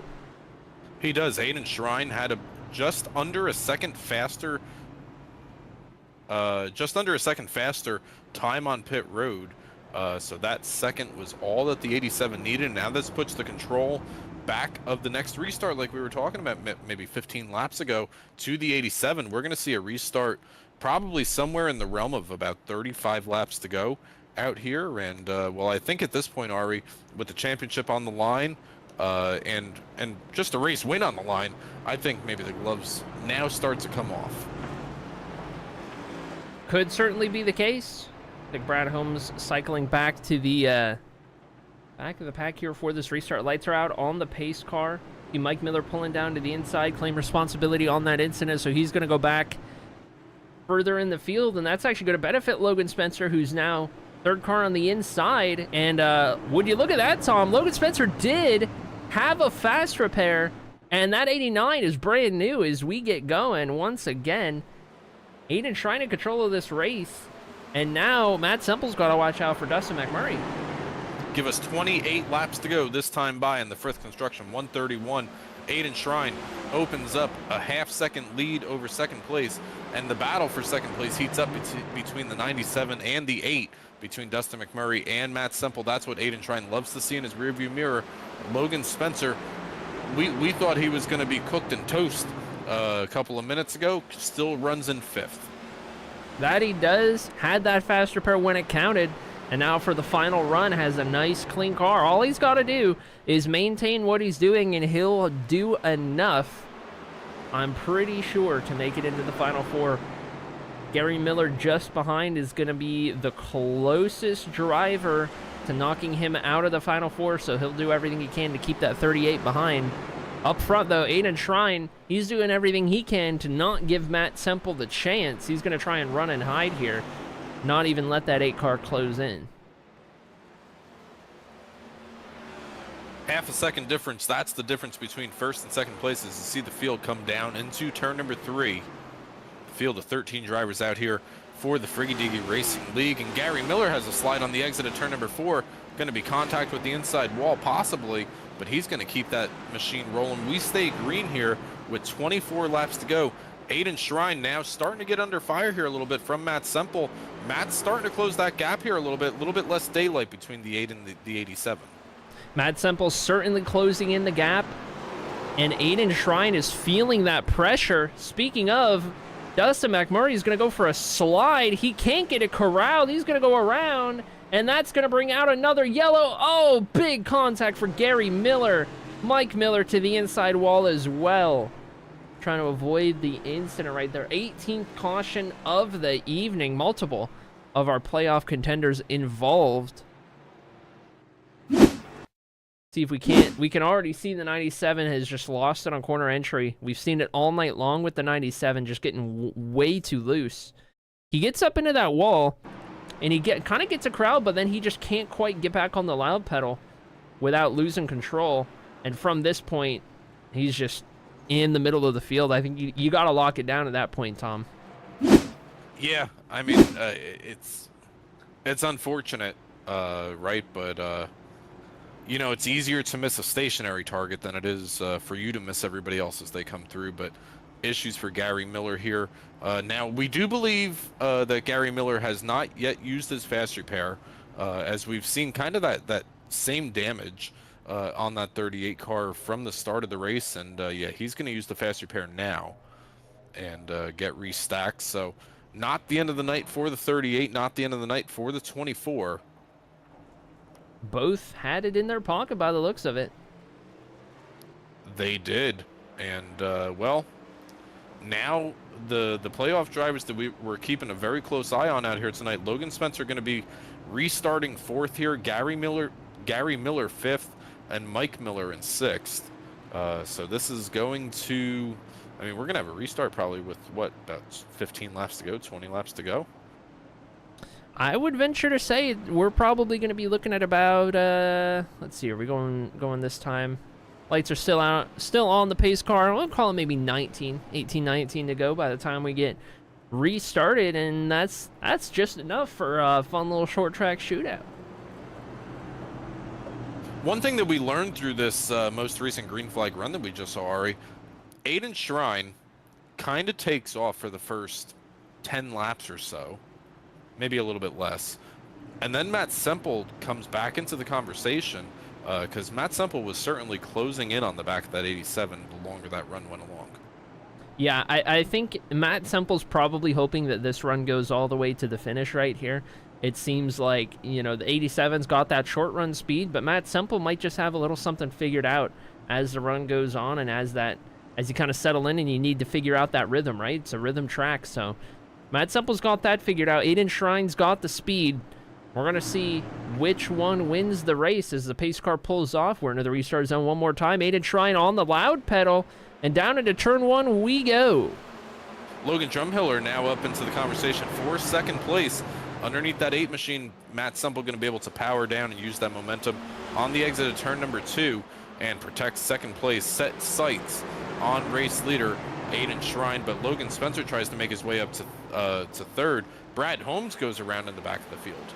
Looks like we keep it green as that happens at the back of the field. And now all eyes up front on Matt Semple trying to chase down race leader Aiden Shrine for the race win. As we come across the line, we'll be working 16 laps to go. Can Matt Semple get up there and challenge Aiden Shrine? That was a little bit of a wide entry there in turns 3 and also turn 1 for the 87 of Aiden Shrine. Does he miss the corner again? They might both miss the corner here, but Matt Semple is letting him know that he is there and ready to strike as soon as he has an opportunity. You can see a little bit of left front lockup. That's the first sign of vulnerability that we've seen from the 87 all night. Take a look from the rear end of the 87. You see how close Matt Semple pulls through the middle of the corner. On corner exit, Matt Semple little bit better, able to kind of maintain, and now he's going to take a wide entry right here. Oh, no, we're under caution, as a matter of fact. Possible issues for Brad Holmes on lap 233 here. Taking a look at the 0-0 Chevy Camaro down here into turn number 1.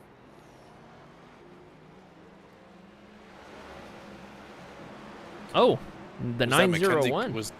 Yeah, that was Mackenzie Clayton kind of stopped down there on the inside of the backstretch. Oh, and he was stopped because, well, that'll do it. Kind of lost control of the car again. Not too dissimilar from what we saw to the 901 earlier on.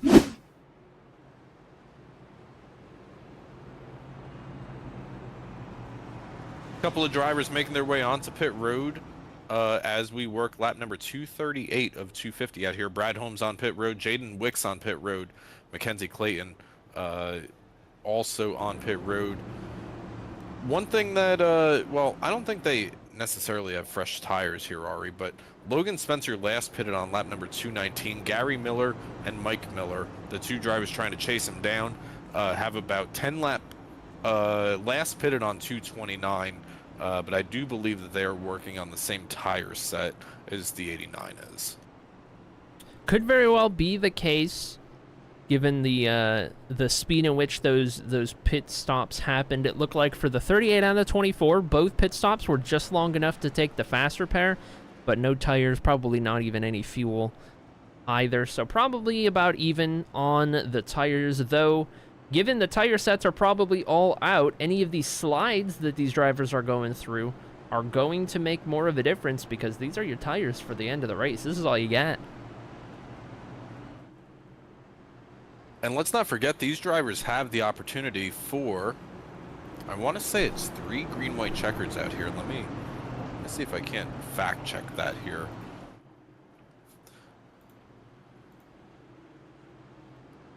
I cannot fact check that because I have something in the way that's not letting me fact check that. But do want to say that these drivers have 3 green-white checkers, and we're going to find out if we need any of them out here. But Aiden Shrine, Matt Semple, they're going to be bringing us back to the green flag once again out here this evening for what may be the final restart. 87 and the 8, that's the battle for the race lead. Onto the loud pedal we go. Aiden Shrine quickly in control of this race, but Matt Semple with a fantastic restart. He's going to keep himself right there, close enough to be in the conversation. He's not letting Aiden Shrine go anywhere. Down into turn 3. Across the line, we'll be working 9 laps to go. This is the closest we've seen Matt Semple on a restart through the past couple of restarts as he's chased down the 87. But big battles happening right behind. Gary Miller currently runs in the 4th place position. Back up to the race lead, we got Aiden Shrine and Matt Semple within striking distance of each other. The bumper here at Martinsville, Arie, it's got to be fair game. It absolutely is, and if you're Matt Semple, you're thinking about it. If you're Aiden Shrine, you're thinking about it. You need to get yourself far enough ahead, and you need to be ready to time it when you think it's going to come. If you're the race leader and you're expecting it, you got to be ready to drive into the corner deep enough that you'll miss the corner, but you don't let yourself get punted. And if you're Matt Semple, you're thinking about how you want to make it happen. Obviously, you don't want to full-on wreck the guy ahead of you. You just want to do enough to move him out of the way, and there's certainly the ability to do so as we see the 97 pull out of the way of the race leaders. We are now down to 6 laps remaining. Yellow flag out over the speedway. Issues for Logan Drumheller in the number 5 on the front stretch right before the start-finish line. That Toyota Camry goes around. Let's take a look and see. He comes down here into turn number 3. This may be another case of too much rear wheel spin on the exit, and yes, it is for that Toyota Camry. Sure enough, no other drivers involved. Doesn't even really get into the wall right there.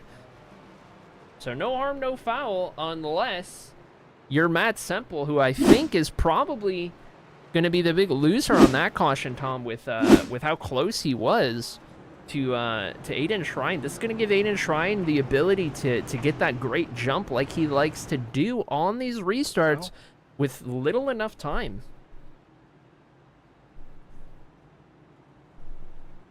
I would not be surprised here, Arie, to see... Well, no, I guess Matt's... Well, never mind. I was going to say maybe we'll see Aiden elect to take the outside lane here, but that would really only be the case if Matt was running in third.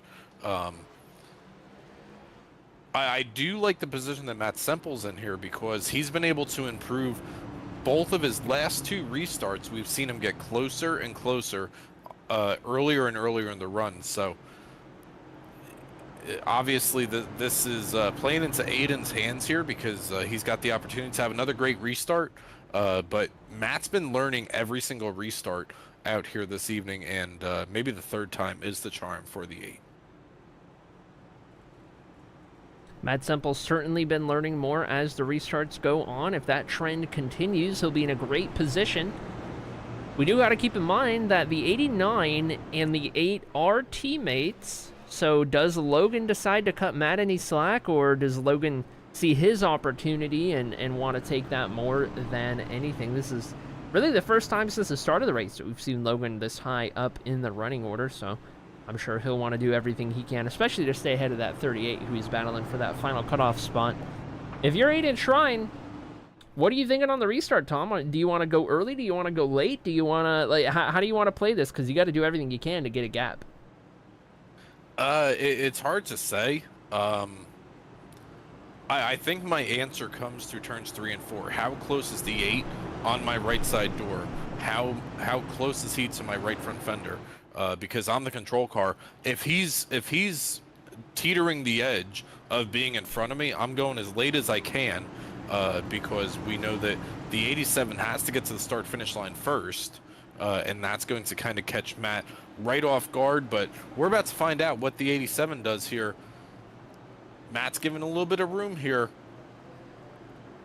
Into the restart zone we go. They're pretty even, and they go about a quarter of the way into the restart zone, and Aiden Shrine takes off, but Matt Semple stays with him almost to his outside quarter panel. It's a good restart for Matt Semple. He has to check up on corner exit. That's going to allow the gap to open up for Aiden Shrine. Yellow flag out again.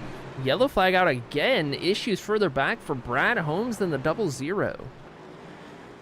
So I do want to say, Arie, that this will likely, as we're taking a look at the incident here, Paxton Frith contact with Gary Miller, and Brad Holmes kind of just in the wrong place, wrong time here. This will push us into, this is actually our 2nd green-white checker attempt out here. I think you're right. I think you're right on that. So we're getting close, Tom, to the point of no return. Once we use up all those green-white checkers, a caution will end the race in whatever order we're running. So we're going to re-rack them, restack them one more time. So now here, Arie, do you like to be the hunter, or do you like to be the hunted? You know, I feel like at a track like Martinsville, you almost want to be the hunter, given you got the chrome horn, right? You got the bump and run, and I guess a big part of it depends on, you know, who you are as a driver, right? And who's around you. You know, I'm if you put me behind the wheel, Tom, it depends on who's in front of me. I think if you're in front of me, I'm probably not going to move you out of the way like that. But if it's somebody who I'm a little more neutral on, or maybe even don't have a great history with, I'll move them out of the way. I think it kind of depends.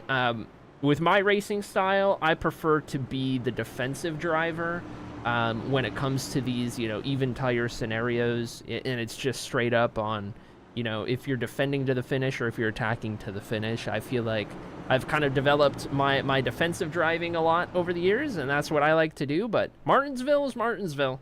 And we've seen time and time again, whether on the sim, this league, that league, or even in the real life series, that at Martinsville, you got to be ready for everything. It's awfully kind of you to say, because I would certainly move you out of the way if I was behind on a restart. So maybe you're giving me a little bit too much credit out here. But no, we've had many great races between ourselves, and well, we're about to watch the finish of another one. Second of 3 green-white checkered attempts out here this evening. Aiden Shrine is going to be the control car for what may be the final restart of the evening. Back into the restart zone we go one more time. One more time. That green flag is going to drop, and Aiden Shrine on the loud pedal, but Matt Semple is going to get the launch, and it looks like it might have been a jump for Matt Semple in the 8, maybe, as issues further back. Paxton Frith goes around, and yellow flies before we can take the white flag.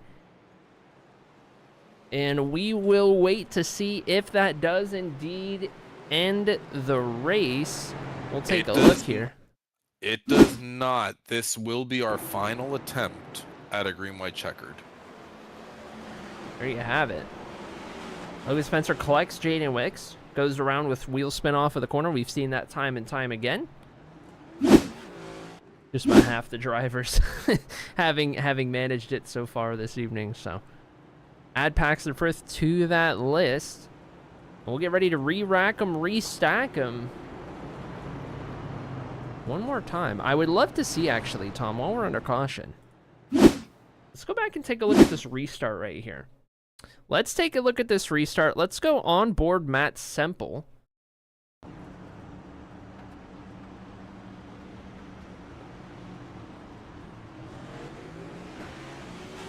It looks like Aiden Shrine kind of slowed down at the last second. I'm not sure if that's what you saw as well.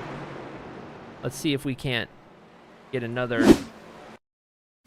look at the restart right here as we approach the restart zone.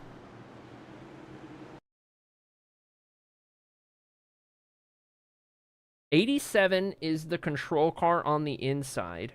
Oh, Matt Semple gets a bump from behind. So Aiden didn't really slow down. Matt just got a big bump. And they launch at about the same time, though the 8 does cross the start-finish line first.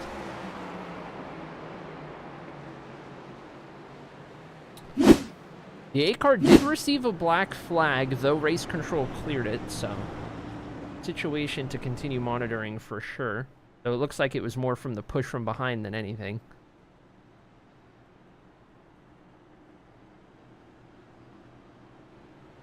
All right, final attempt at green-white checkers out here.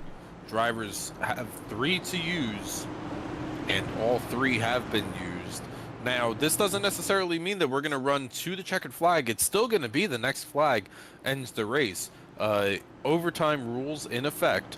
If we get to the white flag before the next caution flag, we will run to the checkered flag. If a yellow comes out before the white flag, the race is official, and we will call the points as we see them. But one more time for Aiden Shrine on the inside, one more time for Matt Semple up on the outside. Very similar to the previous restart, but Aiden Shrine gets a great restart. Here comes Logan Spencer down onto the inside. That he does as Brad Holmes goes around. Caution is out before we even get to the back straightaway. And this might have just worked out about as good as it could have for driver of the 89. A perfect restart when it counted. White flag is out. as that was our final attempt to end it under green, and these drivers will make their way around the track one final time for the 87 of Aiden Shrine. Catches up to the pace car, and he's going to bring us home for his first career oval victory in the Friggy Diggy Racing League. The checkered flag is out for the 87 of Aiden Shrine, and that's the shot in the arm that we were talking about earlier in the race. Arie locks himself into Phoenix. We're going to stay with you as long as we possibly can to try to figure out who the other driver is. We do believe it's going to be Logan Spencer, but we want to get official confirmation from race control. But that could be the shot in the arm that carries him to a championship next week here on the CyberThunder Broadcast Network. Certainly could be. I wouldn't be surprised, Tom, if some people don't have the 87 as their favorite. Going into Phoenix with the tear he's been on through the round of 8, it feels like the 87 has had the most standout performances, so a win in Martinsville is just what he needed. Victory donuts being had by Aiden Shrine in that Chevy Camaro out here in that Halloween-themed Red Bull Chevy Camaro. We're going to try to grab your top 3 finishers out here.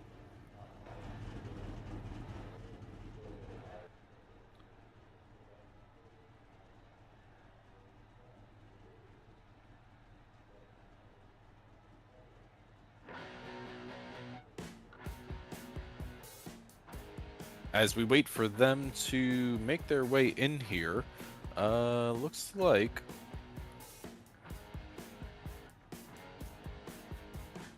do you see any of them, Arie? Yes, I do indeed. I think as a matter of fact, we might be able to pull up P3 right here, and I think you caught up alongside finisher of 3rd place there, Tom.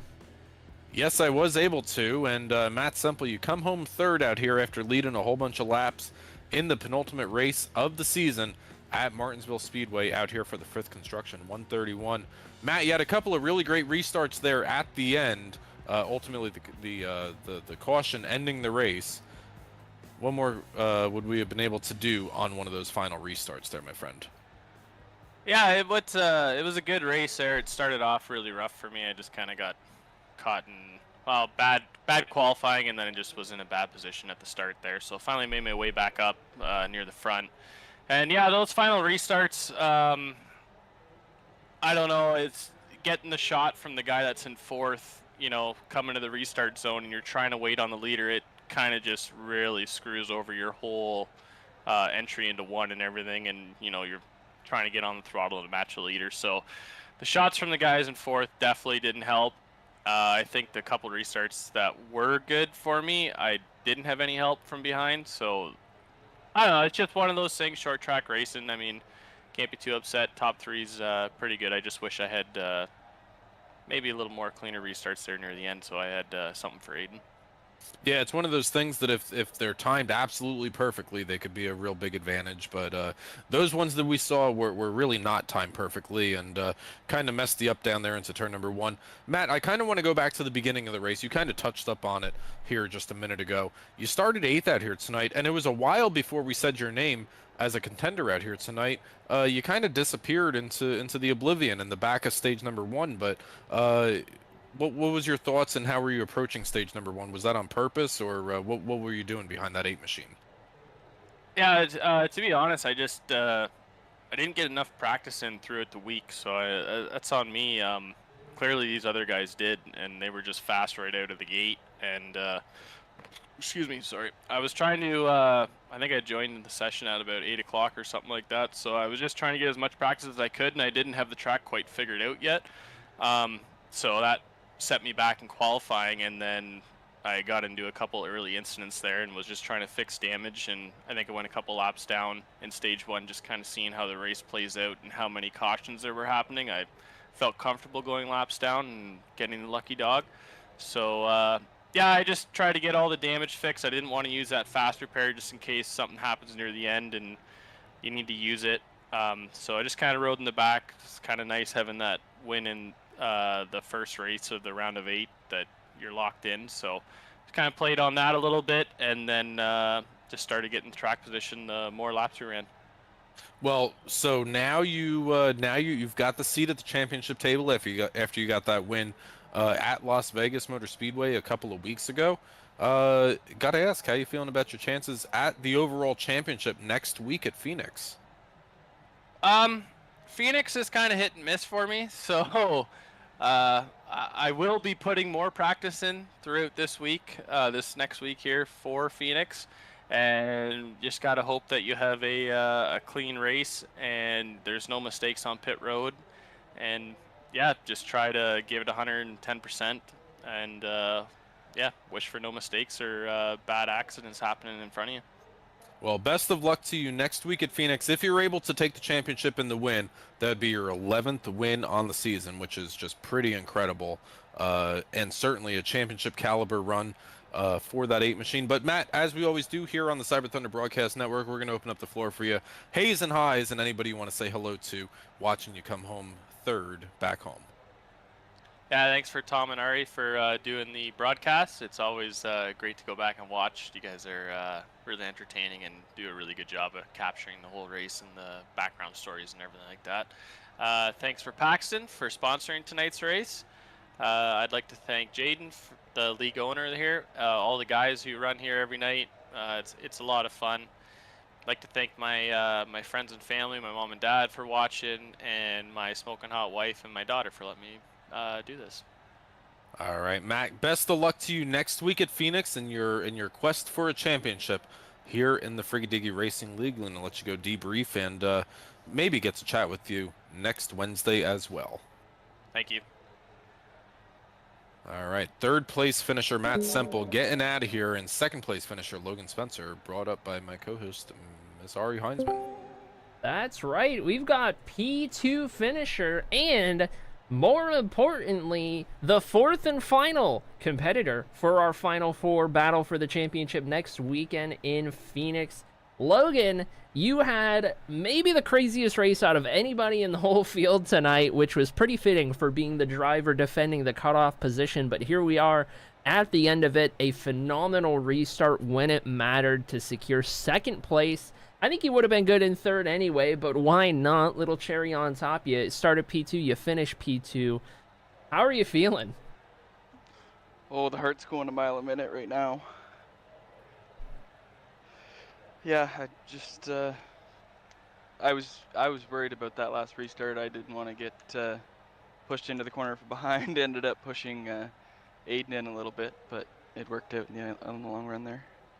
It certainly did. You had quite the battle. There was a point in time where Tom and I were convinced you had already used your fast repair, and we're sitting there with a lot of damage, just fighting for your life. But you're able to save it towards the end of the race. How big of a deal was it for you to try and keep that until you know, maybe the last caution or two of the race? How hard were you trying to save that throughout the race? Yeah, I knew that it was probably going to be a continuation of what it was with lots of cautions. Well, I was hoping for it anyway. And I got lucky there and used it at the right time. Didn't get any damage past that, so it worked out well. A little bit of a gamble paid off there. I was worried in the middle of the race, though, for sure, being back there with damage, but it worked out. Worked out, it certainly did. Now, Logan, we turn our attention to Phoenix Raceway. One race to rule them all. You've got three competitors, Matt Semple, Brad Holmes, Aiden Shrine, three drivers who have been, you know, very much lights out this season, and you find yourself as the underdog entering there. How are you feeling about this next week? You know, are you going to have time to put into practice? What's your mentality going in?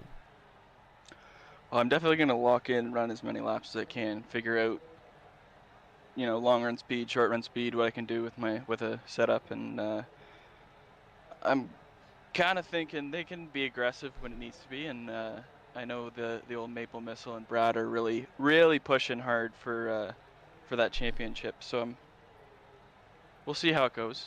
Maybe they'll get together at the end there and I can squeeze by. We'll see, but yeah, I'm definitely going to put some hard time into dialing in the setup, dialing in the lap times, find speed wherever I can. All right, love to hear it. Congratulations again, Logan, on a job well done. Get yourself into the Final Four. P2 finish tonight, a great result. I'm going to open up the floor to you. Any shout-outs, thank yous, hays, and highs that you want to give out before we're done tonight? Yeah, thanks to Paxton for sponsoring the race. Thanks to you guys for broadcasting it for us, putting on a good show for us.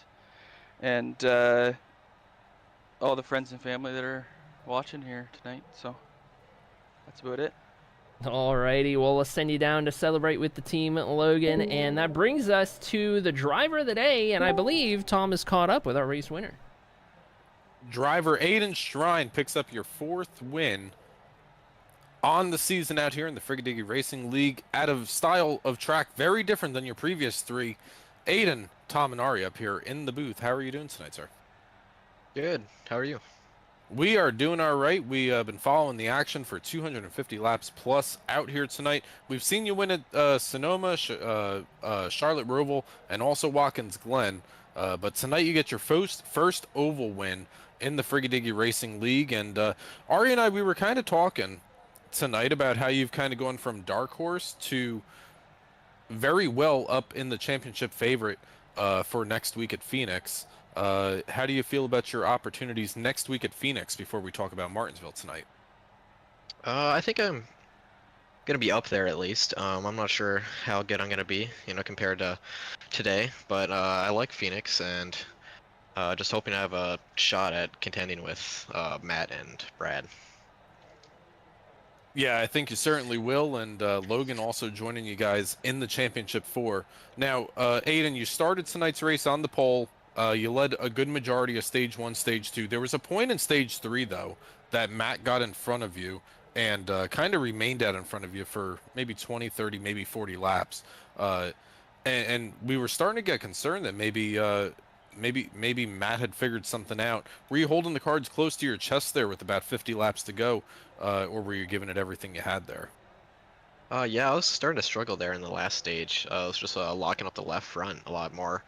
I couldn't drive into the corner as deep as I was, so not sure really why I was locking him up so much. But yeah, I was starting to struggle, and Matt was gaining on me. So yeah, it was tough to get back by and keep ahead of him. So. It was, and then we saw ultimately the race off of pit road that occurred around lap number 220 or so. You won the race off of pit road. You became the control car on the following restarts, and from there you had control of all the restarts. Kind of bring us through that late race mess of restarts that you had. And we saw Matt a couple of times maybe stay even with you. How were you able to manage and control the lead there through those? Yeah, the last few restarts, like the cars behind were getting some good jumps, getting Matt push, and he was timing it better. But yeah, as soon as I got into turn 1, the inside was like the preferred groove. So, and they just kept wrecking once we got down to the back. So once I got to the lead, I pretty confident I could stay there. Well, stay there you did. You got your first oval win in the Frigadigi Racing League out here tonight. Next week you have your opportunity to go for your second oval win at Phoenix Raceway, and perhaps we will see you contend for a championship next week at Phoenix. But Aiden Shrine, we're going to open up the floor for you. The big winner out here tonight taking the checkered flag. Anybody you want to say hello to watching you take the checkered flag out here tonight, the floor is all yours. Just thank you to you guys for broadcasting this as always, and thank you to Jane for setting up this league, and for Matt for getting me into this league. He introduced me, so he sent me the invite, and to Paxton for sponsoring. All right, well, Aiden Shrine, best of luck to you next week at Phoenix as you contend for your first championship in the Frigadigi Racing League. Gonna let you go celebrate with your teammates and your friends down there after a long race here at Martinsville this evening. Thanks.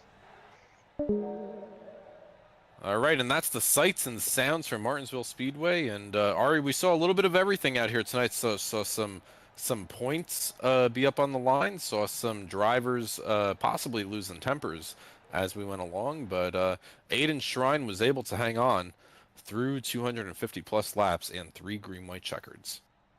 That was. It was an impressive showing from Aiden Shrine. He held on. He was the fastest car. It felt like from start to finish. He overcame a little, challenge from Matt there and had to stay on top of it through all of those restarts. What did we have, like 21, 22 restarts tonight? So definitely got a workout there. Definitely, was put to the test. And, he's championship 4 material, Tom, based on what we've seen. So I wouldn't be surprised to see the 87 come out on top next week, though. Our season-long favorites have been the 00 and the 8. Don't be surprised if Aiden Shrine gets in there, and don't be surprised, don't count out Logan Spencer. He did enough to get into the top 4. He might be the underdog, but he's there for a reason. He certainly is, and I think you can make a solid case for any of these 4 drivers advancing to Phoenix next week, and a reason why they will and also why they will not win the championship next week at Phoenix. But we'll answer that question next week here, Arie. But want to give a shout out to the remaining drivers in the round of 8: Michael Schaefer, Mike Miller, and Gary Miller, drivers that were eliminated after tonight's race here at Martinsville, the Paxton Frith Construction 131. As we take a look at your finishing results out here, Aiden Shrine comes out with the race win and the shot in the arm and the momentum out to Phoenix Raceway next week for the championship event. Logan Spencer comes home second. Matt Semple rounds out the podium of 3rd place out here tonight. Logan Drumhiller, new driver out here tonight from K-Car Race Cars, comes home in 4th, and Gary Miller in that 38 comes home in 5th. Just outside of the top 5, it's going to be Jaden Wicks, driver number 9, ahead of Mike Miller in 7th. Brad Holmes brings it home in 8th. Paxton Frith, sponsor of tonight's race, in 9th, ahead of Mackenzie Clayton in the 901, who rounds out the top 10. And the field of 13 is rounded out by Dustin McMurray, 10 laps down in that number 97 Toyota Camry. Mike Schaefer comes home 190 laps down, was one of the drivers needing points to advance to the round of 4. Unable to do so out here tonight with a 12th place finish, and Christopher Pugliese 233 laps down. Well, tell you what, Tom, I'm about ready to go get that combo deal on those Martinsville hot dogs. I forget how many you said we get for about $4, but on the way out to the desert, we got a long road trip ahead of us. I tell you what, I could use some Martinsville hot dogs. Yeah, it's cheaper to buy. I'll tell you later. It's cheaper to buy 2 bags of 4 than it is to buy 3 bags of 4 than it is to buy 2 bags of 6, the way that they price it. I'll send it to you. I'll explain it all later. But the Martinsville hot dogs, I'll meet you over there at the concession stand. Hey, thanks for hanging out with us on a Wednesday evening here from the Friggy Diggy Racing League, and hope everybody has a wonderful Wednesday night. We will see you next Wednesday for the championship event from Phoenix Raceway. For myself and Arie Heinzman on the CyberThunder Broadcast Network, have a great week.